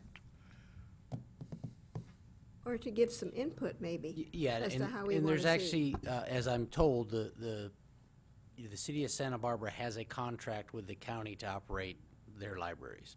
They would like the city of Solvang and the city of Buellton to enter into contracts also with them With for the city. operation of the library. So that, I've not seen anything. I've heard that the agreement's being drafted. That definitely is gonna come before you, and you're gonna make the decision if you wanna, you know, agree to whatever terms they have in that contract. So that is gonna be coming to fruition here later this year. Okay, and I think that's when we should investigate any forward-looking we want to do, is to find out what the ground rules are. I'm agreeable with that. I just want to make sure we're being proactive about things. I just don't want to be here next year, now it's, you know, $350,000 a year and still nothing more that we're gaining. If you want to be proactive, I actually have a recommendation that you don't wait until we see what comes from either the county or from the city of Santa Barbara. I don't have a clue what the county's going to do with their study or what that's going to produce. I can guess that what's going to come from the city of Santa Barbara is a proposal that you become legally obligated to pay their specified amounts of money to the library system, but that you remain completely out of control over what happens at the library system. That's what we got right now. Right, except you are not currently legally obligated. That this is, you have no contract and you're not legally obligated. It's not a legal function of the city of Santa Barbara as such. Now, I understand that, I mean, Solvang as such. I understand Solvang is more than just the municipal corporation. You have a community, and it is the community's library, so I'm not trying to alter that. But as a legal function, you have exactly this much control over what happens at that library. It's not at property you have control over, and you have no control over how the money is spent or budgeted. I hate to add to the fuel a little bit, but when they first started coming to the city to contribute from the city's general fund to that library system, it was under the threat of reducing hours. And if you paid this much, then that won't happen. And we haven't really advanced beyond that threat every year. The threat morphs a little bit all the time, but nobody has taken the steps to look at what's the right way to do it. Just because we've been doing it this way for 100 years, obviously it's no longer working.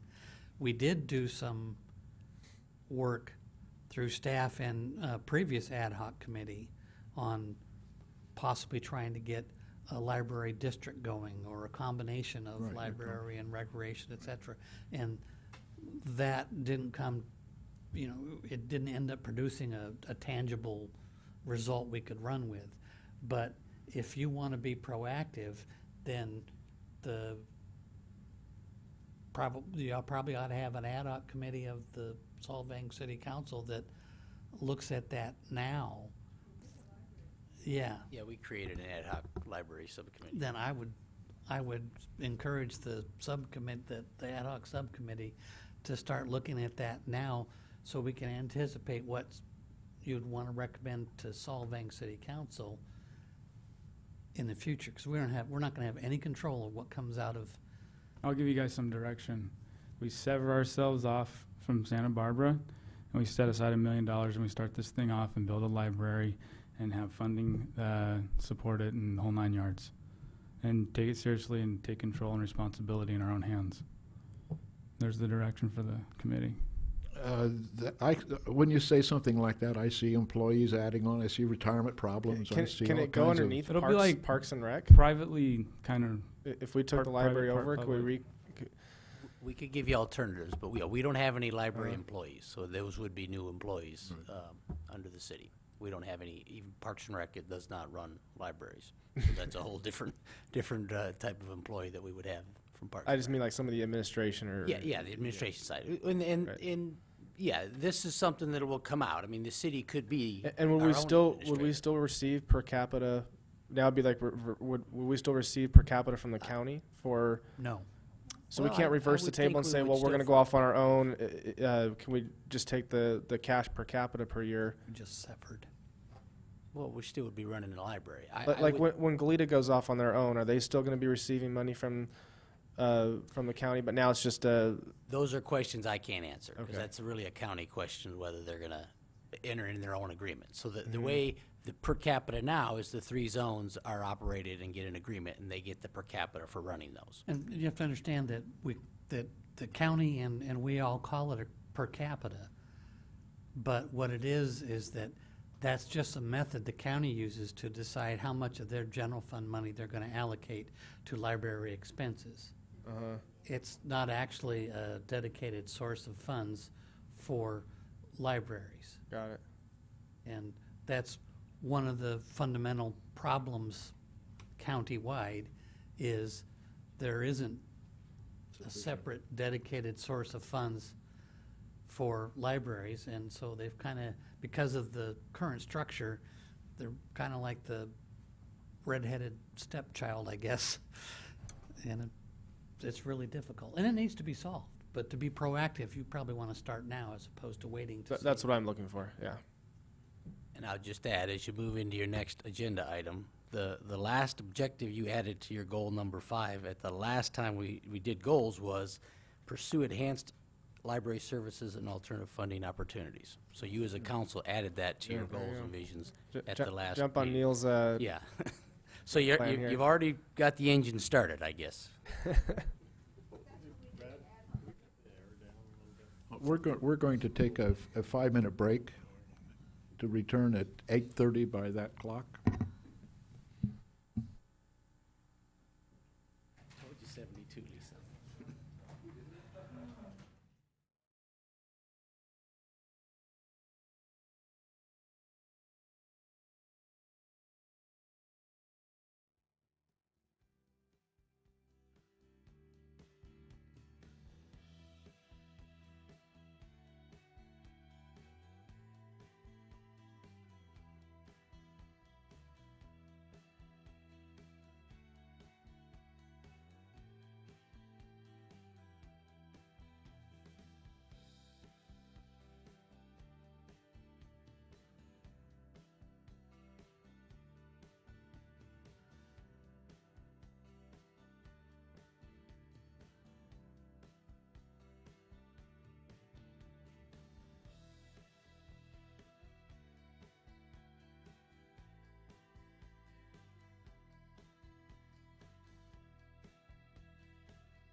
Call the meeting back to order. On with item number 8. Item 8, City of Solvang Goals and Vision, Workshop Continuation. Staff report. So as we did with the first 5 of these, we'll have the department head that's more directly responsible get up, talk about what the goal is and what progress we've made on it. So we'll start with number 6, which the city clerk is in charge of. You can do it in there. Goal 6, maintain the emergency plan. Objective 1, stage disaster drills and tabletop exercises. Objective 2, provide training. Objective 3, develop policy for customer service and information to residents during emergencies. So in accordance with this goal, the city staff has continued to participate in countywide emergency managers meetings, and we discussed disaster response scenarios at monthly department head and division managers staff meetings. Staff has completed an update of the city's hazard mitigation plan, which is currently being reviewed by FEMA, has already been approved by Cal OES.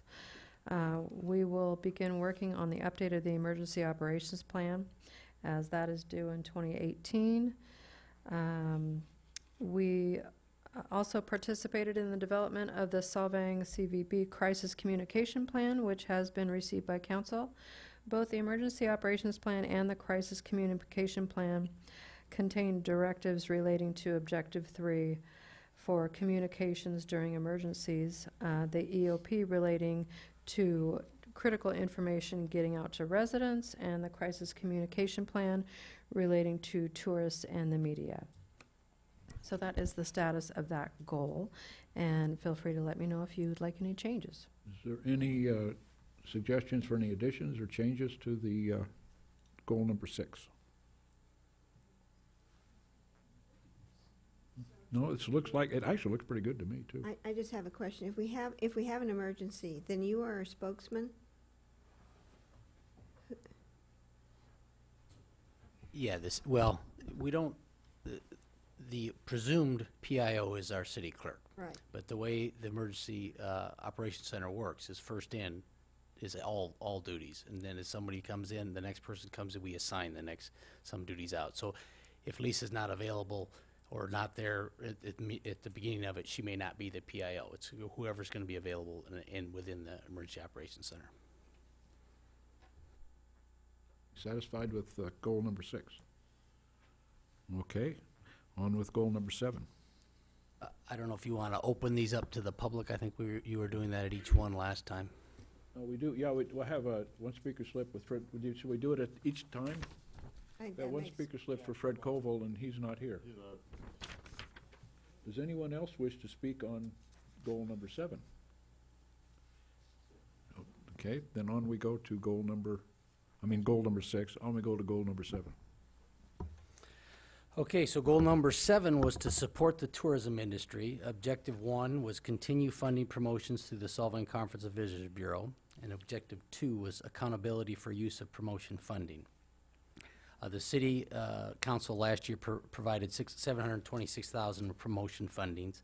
And in this budget you just approved, I believe it was $760,000 that you allocated towards that. So obviously you're continuing to use them for our promotion.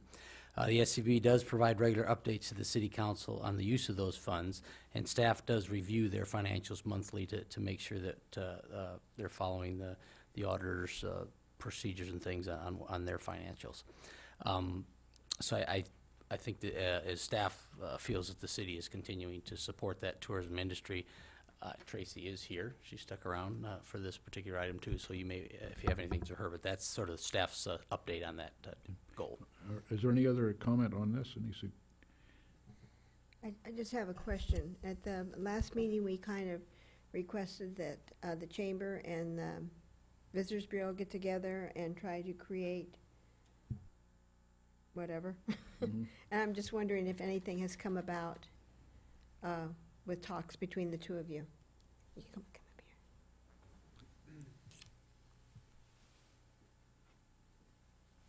Yes, hi. Tracy Farhad, Executive Director of the Solvang CVB. As a matter of fact, we had our second meeting yesterday, and our two presidents and the two executive directors are now meeting monthly.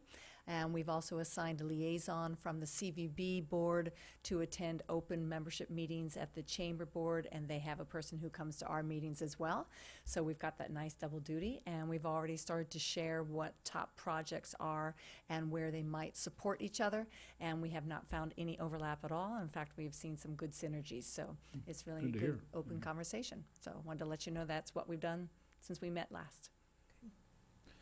You know, we're having such good luck, I think, with the Chamber of Commerce now, with the effort they're putting into making them visible, making the Chamber visible and the merchants visible. I'm wondering if we shouldn't add the Chamber to as goal number 7. Well, I think it would be too limiting just to say the tourist industry. The Visitors Bureau is for bringing visitors in, which are basically tourists or convention goers or whatever. The Chamber is more than just downtown. It is any commercial enterprise within city limits. So it yes, for downtown they have to. The two agency has to work together. Like I have pointed out, the Visitors Bureau brings them in, but once they hit park or put it in park, then it's the Chamber. Well, is there another goal that they could be added to?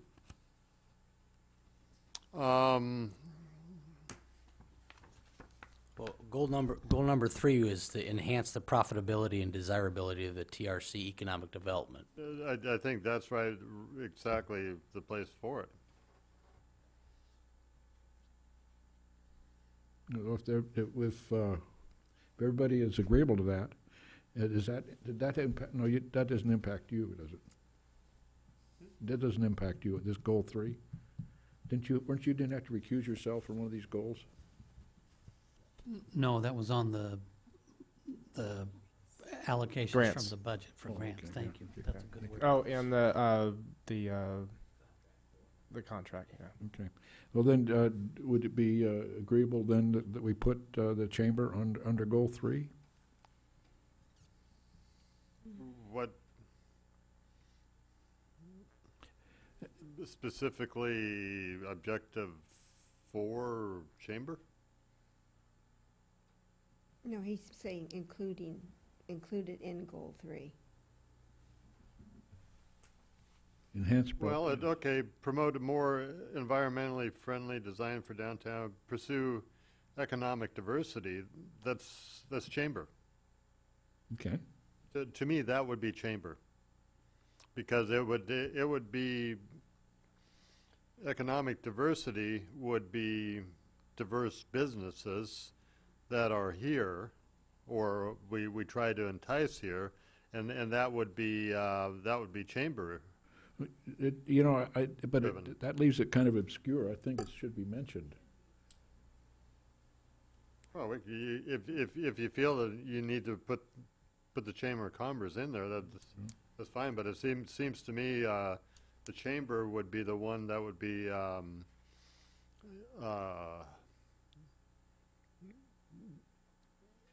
fall right into objective 3.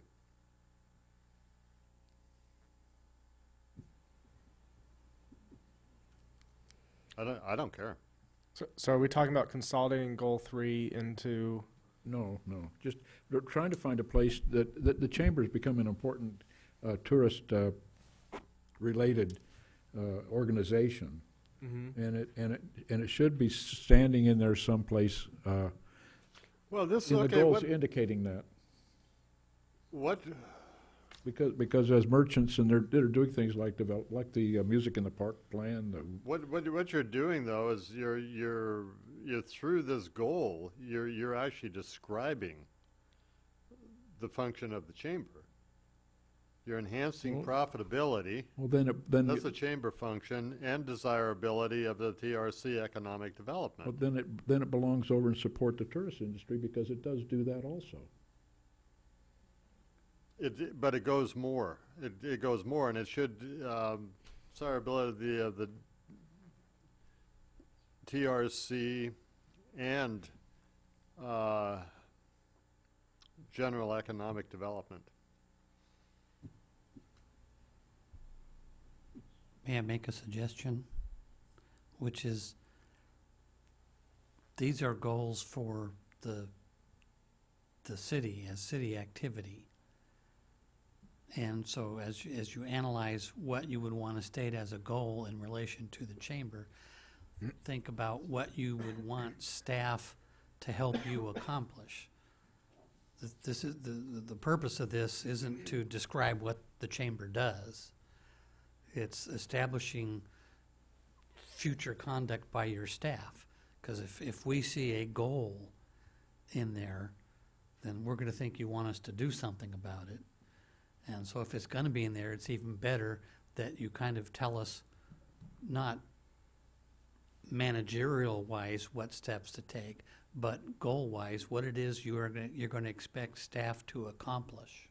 Well, you know, the city does support the chamber with grants and they sponsor the State of the City message. They do other functions within the city to enhance tourism. I just think they just need some recognition in that area, because I believe that the chamber now is probably at a better spot than it's ever been. Maybe years ago it was at as good a spot, but now we're getting a lot of activity. They're producing tourist maps. They're producing the third Wednesday program, the music program, and the arts during the weeks. It's something that I think enhances tourism. One problem I could see is the Visitors Bureau is a Brown Act. The chamber isn't, and so therefore they're really not part of the city government.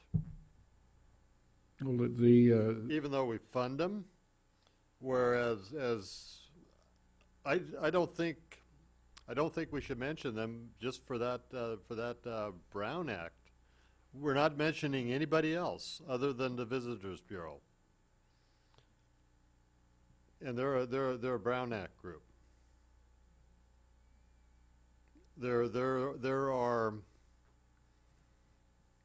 You're our marketing promotion arm that we don't have to do ourselves in-house, but we've put it on you. It's whereas the chamber is operating independent of us. They're not operating at our pleasure. Where the Visitors Bureau, I believe, operates at our pleasure. Yeah, they were created by the city council. That board. Yeah. So it makes sense that they're specifically. We know what the chamber is doing, and we can give them all the accolades we want. And it is not to take anything away from them, but I think we'd be better off just leaving it as is, knowing that this is what they're going to be doing. This title, and enhancing profitability. Tracy talks about that. and desirability. Pursuing economic diversity. You know, tenant mix stuff that she's looking at. This is describing what the chamber is doing without actually saying it's a chamber function, having the city say that this is a chamber function. I agree, yep, that's right. Well, you know, you're making valid arguments, and yet I can't overlook the idea that they're supporting the tourist industry when they, like you say, when the car goes into park. They bring people into the merchants. They help with the production of car shows by helping with the signage, all these other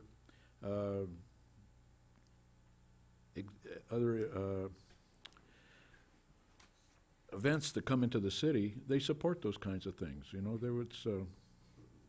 I just think it's tourist related, and well, they are tourist related, but they're much more than just tourist related. I wouldn't want to limit them to only a tourist related chamber.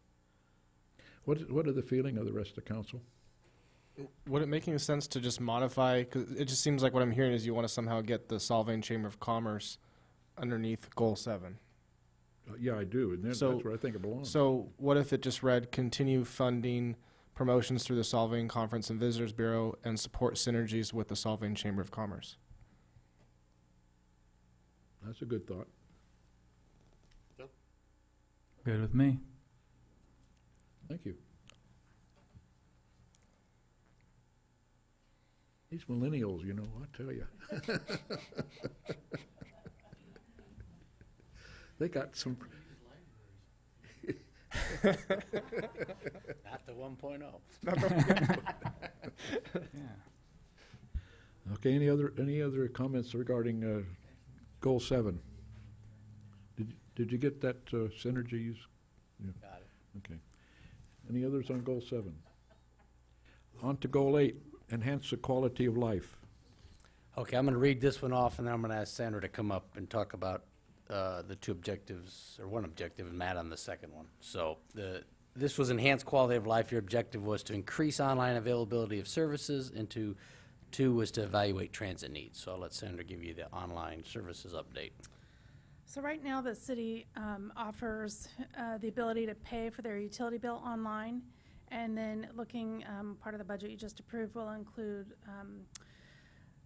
building projects. So we're looking at some software that will allow people to potentially request a building permit, get it approved by the staff, and then be able to pay online. So I think that'll be a big improvement in services. People can also go and fill out an employment application online and see our jobs and apply online for a position. And then we have as I mentioned, the credit card payments, and then the online Parks and Recreation software that'll be coming. We had originally, with our website redesigned, we did put Parks and Recreation website registration online, but we weren't really happy with the vendor we were using for the credit card processing, and so we're retooling it, and we've gone with a different vendor and hope to get that live by the end of the summer. So that's coming. And I'm trying to think what else we've got going on. At some point, we'd like to expand maybe the online payment also to include business certificates too. That's a pretty time-consuming process, and so we're looking at how we might be able to retool that as well for going forward. So I'll let Matt talk about transit.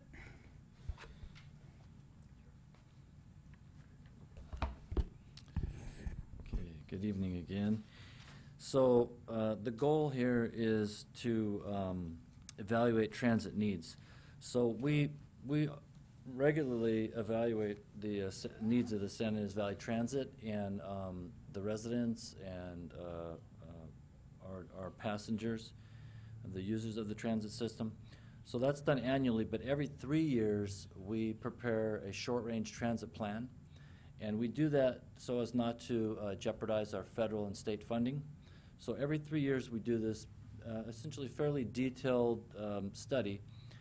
We do significant public outreach. This year we had a couple workshops, community workshops. Our consultant, Moore and Associates, our transit consultant, they assisted and directed most of this. But so we did extensive outreach. We sent out numerous surveys. We interviewed the drivers of the buses and numerous passengers of the buses and sent out community surveys. I met with a couple different community groups myself to discuss the short-range transit plan update. And as you may recall, we are facing some pretty significant challenges with San Ynez Valley Transit. Approximately a year ago, we entered into a new contract with Roadrunner Management Systems, or Management Services, sorry, to operate the San Ynez Valley Transit. They were essentially the lowest cost proposed operator, and but even with them being the lowest cost operator, our contract went up approximately $90,000 a year to operate the San Ynez Valley Transit. And we brought a contract amendment to the City Council a few months back to reduce that deficit from $90,000 to a little under $60,000. But so when you have a drop or a decrease in unemployment and a decrease in gas prices, you also have a big decrease in transit ridership. So it's not just Santa Barbara, all over Santa Barbara County, but all over the state of California, all over our nation. The vast majority of transit agencies are experiencing a big drop in ridership. And so that creates a big challenge for us. It's kind of a catch-22. We want to implement changes to improve the service or enhance the service to increase ridership, but that costs a lot of money to do that. And so in this study, staff is currently reviewing the draft version of the study, so we should be able to bring this back to City Council in about 2 months. But we're going to be looking at all kinds of different alternatives on how to reduce the service, reduce our costs, or increase the service to try to increase ridership.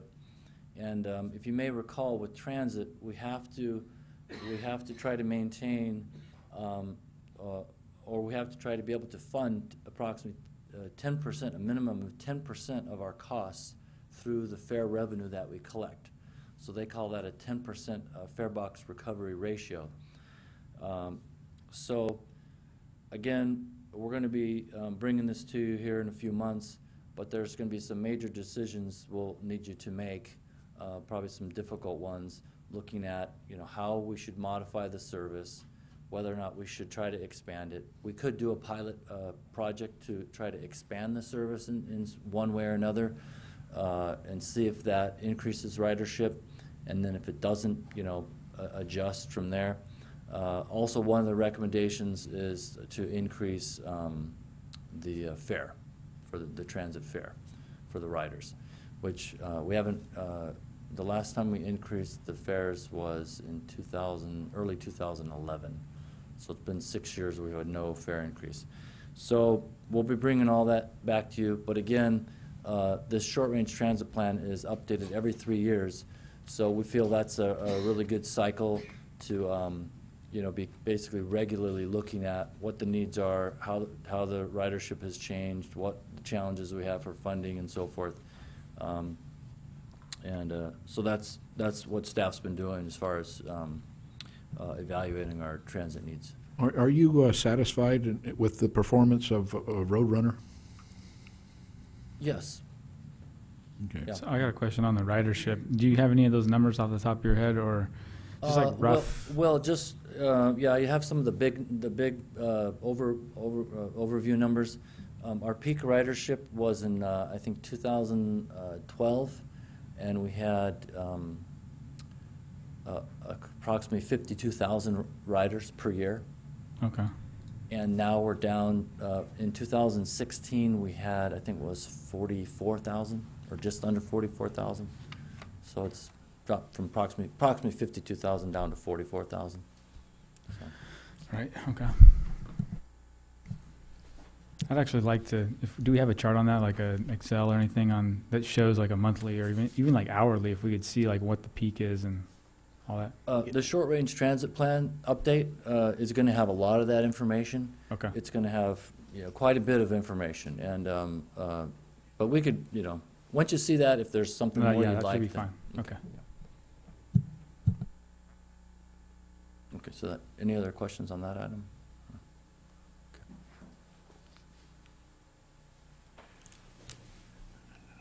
Okay, is there any comments on that enhanced quality of life? Oh, internet. So like, we need really good internet here in Solvang to increase the quality of my life. I'll tell you that right now. So whatever we got to do to get the fiber optics through town, or I don't really know what, but like, we need good internet and not just Wi-Fi, but like a good plug-in internet. There's, in Monterey this week, there's going to be a discussion on broadband for the cities. That will be, at least I'm going to be involved in, I think, so. I'll bring back a report. There is a broadband initiative. The chamber's involved with it, and staff has attended a few of the things, which is trying to get Ventura, Santa Barbara, and San Luis counties fill in and get better broadband to the three counties. I think Ryan might have went to one of the meetings on that, but yeah, it's we're working towards it, but it's not a quick process. It takes a lot of money. I just had a little bit about the increased online availability of services. The trend right now is people are leaving websites. They just want to do everything right from their phone. So pretty soon, investing more money in online payment systems is great, but website online payment systems, I just feel, are just trending down.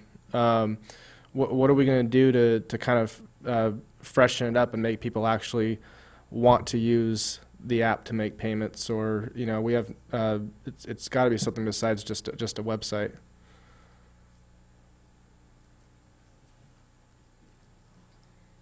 Well, Parks and Rec has really been the driver of trying to get the online payment for their website. They've seen over and over customers asking to be able to pay online for the classes, because online they have all the descriptions. They talk about, this camp is this week. I mean, you could certainly try and optimize those things for the web, and I think our website has some optimization for a mobile device. We could certainly look at that to see what other options there are, but we're really looking at, this is another module within our overall website framework. And so it allows, eventually, hopefully people can look at facilities and they could call in and say, hey, I want to register a facility. Okay, now go ahead and pay. There's some other applications there as well that hopefully we could use it for. But we could certainly look at seeing if they could optimize it more for a handheld device. Yeah, I'm also wondering if maybe we do a little bit of research and see if, maybe there's already this app out there that we can tie into that might be able to just give, the current forecasted schedule for events that are, so people looking to plan an event can already kind of know, oh, this space is available here.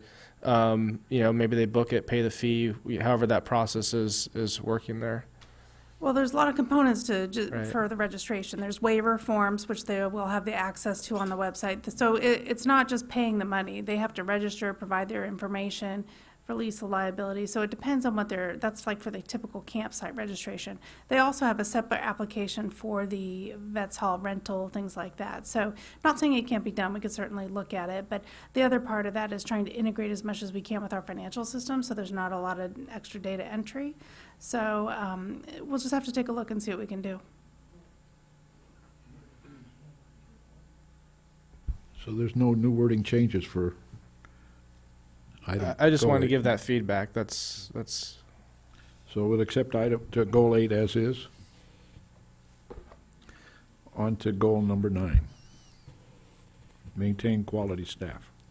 Yes, that's goal number 9, and objective 1 was to provide continued education and training, and we do that. As the budget you just approved has funding for most all employees of some small level or large level to maintain their training and education. So I think we're trying to maintain our quality staff. We have had some retirements and some attrition, but we try to replace them with qualified staff also. Is there some events or some action that you can take to improve morale or keep morale at high levels that you do have it at, i.e. Barbecues or Friday afternoon. We do tea quarterly, we do socials? quarterly all-staff Yeah. barbecues where they get a free lunch. Would that be something to maintain the quality staff, is to Well, have those we're sort of doing things? similar. We have a bocce team, as Lisa said, so we try to do a little bit of socialization also with the staff. But yeah, I mean, I think if you were to poll the employees, they probably would say more money. I mean, right? That tends to be what Been they there, want. yeah. But yeah, I think we try to do a lot of those types of things. So. Is there any comments? Goal number 9 is fine. Goal number 10, evaluate capital needs. Alrighty, so the first item on there is maintain pavement management system. So the city does have a pavement management program. Twice annually, our maintenance staff go out and inspect all the roads throughout Solvang for potholes and other safety issues. They look at reflectivity of street signs. They look at if street signs are damaged or bent. When I say street signs, traffic signs.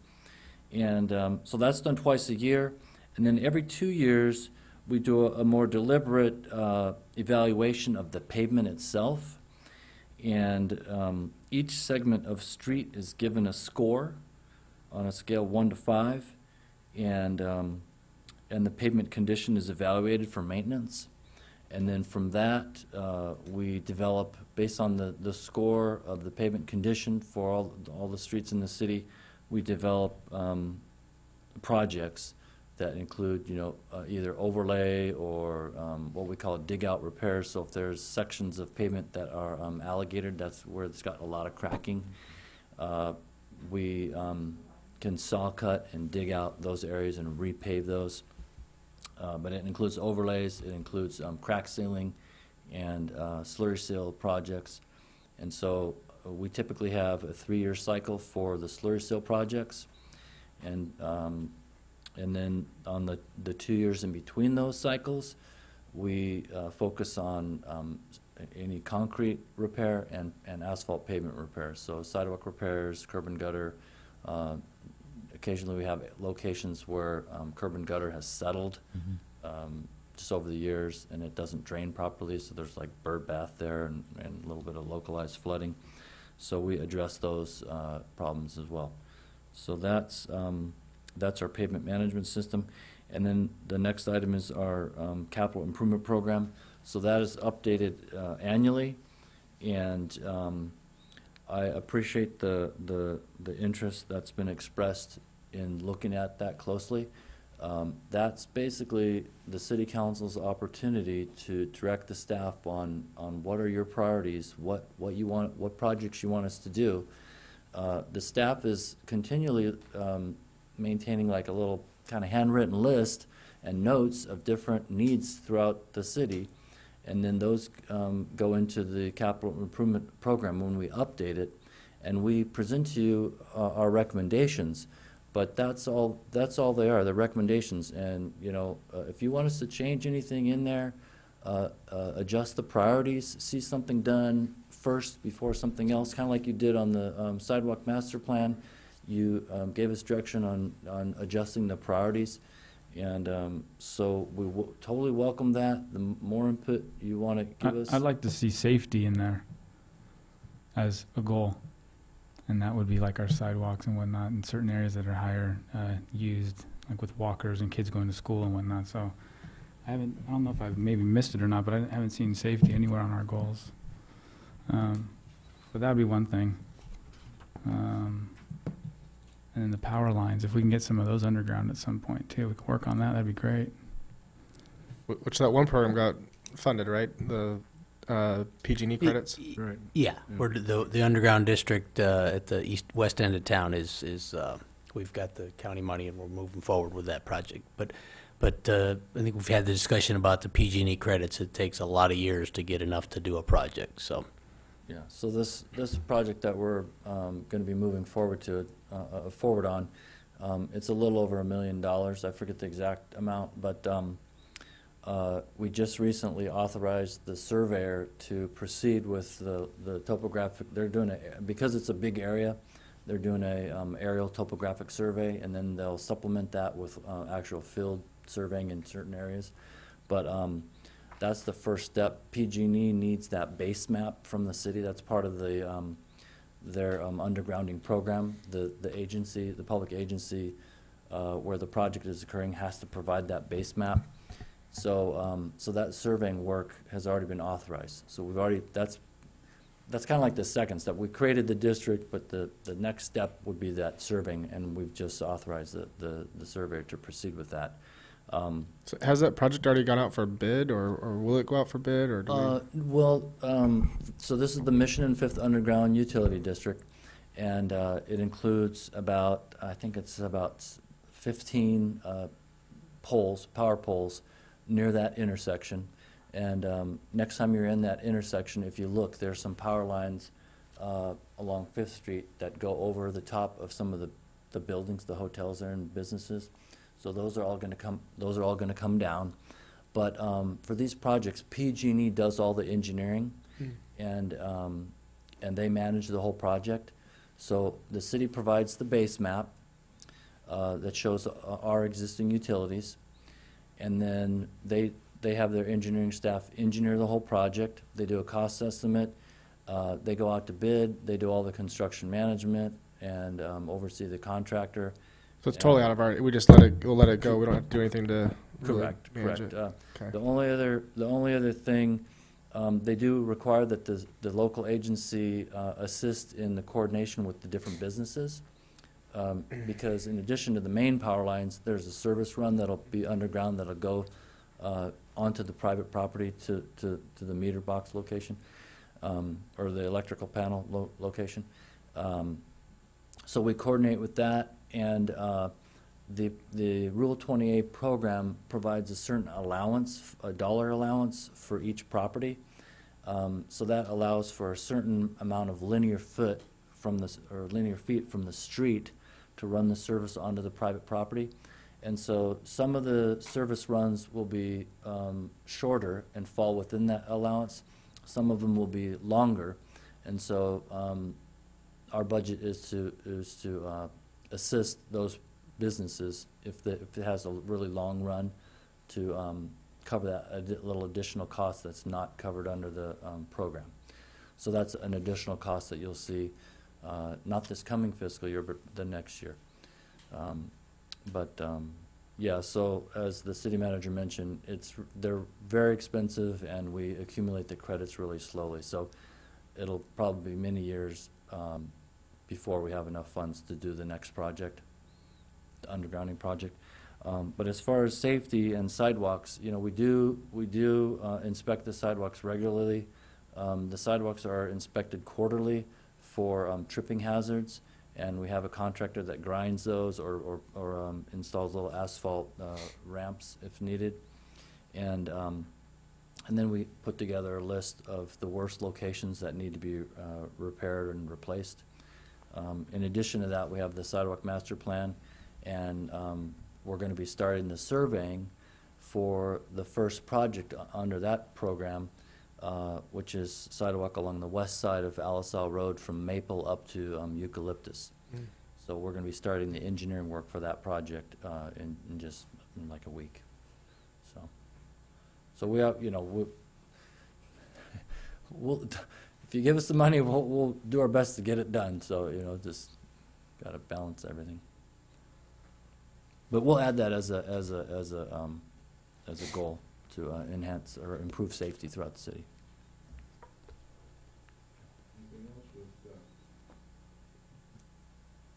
With evaluate capital needs. Thank you, Matt. On improvement financial stability. Okay, so objective number 1 is to continue to build the reserves, which I think the city has been doing, especially in the general fund. Last year we added almost $1 million to the general fund, and so you have a reserve as of June 30 last year of about $9.5 million. And we commit about 4.1 or 50% of our upcoming expenditures for emergencies. So you have about half your budget at least available for any kind of emergency. And then the remaining amount, which is about 5.1 million, is available as what we call unassigned, or you can use it for whatever you need. For years like this, for example, when we're budgeting a deficit, some of that money will be used to cover this. So I think in terms of the reserves, the other areas are water and wastewater. You know, I've talked about water before and how, you know, when you build, you know, budget the deficit, what happens. So it's just kind of this year, we'll see how it goes, and then I'll come back next year and let you know. We didn't do the rate increase this year because we thought, you know, we can make it one more year, but that's something to definitely evaluate on a year-by-year basis to see where that needs to go next to maintain a healthy reserve.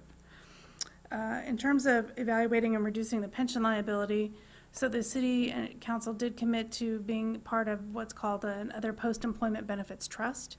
And so we have about $450,000 in that trust. And as that creates a better return, we went pretty conservative, I think at about 7%, with CalPERS. That helps us reduce our overall liability of post-employment benefits. And so, and then eventually you get enough money in there, you can pay down your liability as well as pay ongoing premiums. So we're slowly building up money in there to be used going forward. And then in terms of our ongoing pension liability, I think one thing to remember too is as we have employees leave through attrition, we're most likely hiring candidates that perhaps might not be already CalPERS members. So if they're not considered a classic member, that they've been part of another organization before January 1, 2013, they come in as what we call a new PEPRA member. And those people are already going to be paying half of their pension liability at about 6.5%. So that does help reduce our overall pension liability going forward by, you know, and because we are such a small staff that, you know, as you get more of those folks, eventually that tide will turn and we'll have more of those PEPRA employees than we will classic members. And so that will, over the time, several years, reduce our pension liability as well. I am looking at different options for, remember, we have a safety fund for those couple employees that were actually in fire department for the city before they were moved to the county. And so we have a liability there, and I'm working with the actuary to determine what our best strategy might be for that, whether or not we want to pay it off completely by severing our contract with CalPERS on that particular item or not. We should have a better idea about that maybe later this summer. He said to check back with him, and we can reevaluate that, and maybe in time for the next time when I come back on the CalPERS presentation. Good. Comments?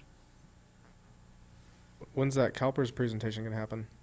I think it's on the future calendar for the first meeting in August.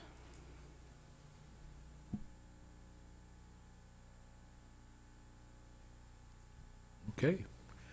Thank you. Item number 12, goal number 12, future growth. Good evening, Holly Owen again. Objective 1 was to modify the general plan to expand the sphere of influence. Objective 2 was to pursue the study of possible annexations. I think we know where we're at with some of those. I think that the modification of the general plan to expand the sphere of influence would, of course, only be driven by study results that would indicate that to be the course of action that the city wanted to choose. I would suggest, given our previous discussion, that we add a third objective, engage with public participation, engage in a future visioning process guided by the study results, which hopefully will cover some of the concerns and the comments that we had earlier. I'm open to anything else you wish to add at this point, and that should cover a very big topic, future growth. Comments? I'd very much like that addition. Did you get the wording? I was speaking quickly. So. Can you restate it? With public participation, engage in a future visioning process guided by study results. I like it. Ship it. Thank you. That's the last item, last goal. Are there any other comments?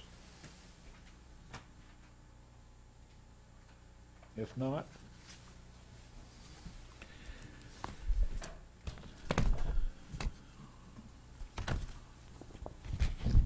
So what I'll do is I'll make those minor changes and bring those back just so you see the final version.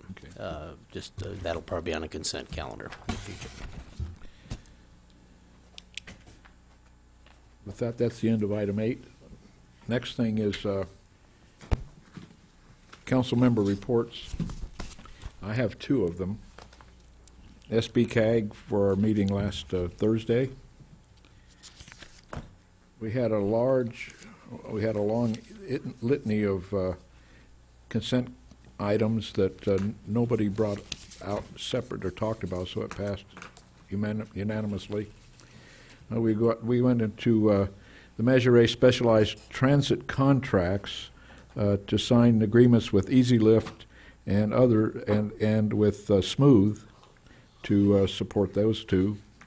And then the transit needs assessment and allocation of funds for the transit needs assessment is a funny thing, not funny haha, but funny peculiar in the way it has to handle. It has certain criteria to meet if it's unmet transit needs or transit needs that cannot be met for one reason or another. And we went through that. And then we went into a discussion on Highway 101 HOV lanes and the progress they're making through that, and the contracting with various organizations for outreach and for engineering.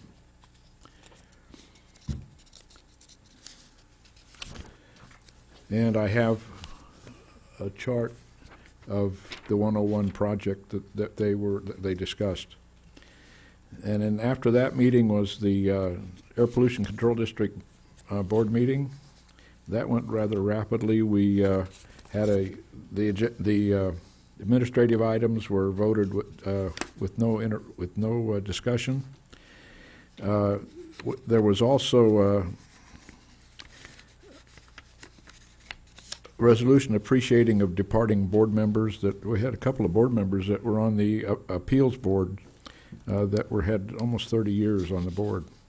And then the greenhouse gas mitigation opportunities in Santa Barbara County, and the overview of the voluntary Clean Act funding programs. And that was an exciting meeting. And with that, that's my report on the council members. Any questions on those? Thank you. Is there anybody else that has board meetings? If not, then we go to closed session. Anybody? I have a speaker slip for Fred Colville for his closed session, but since he isn't here, we don't have to discuss that.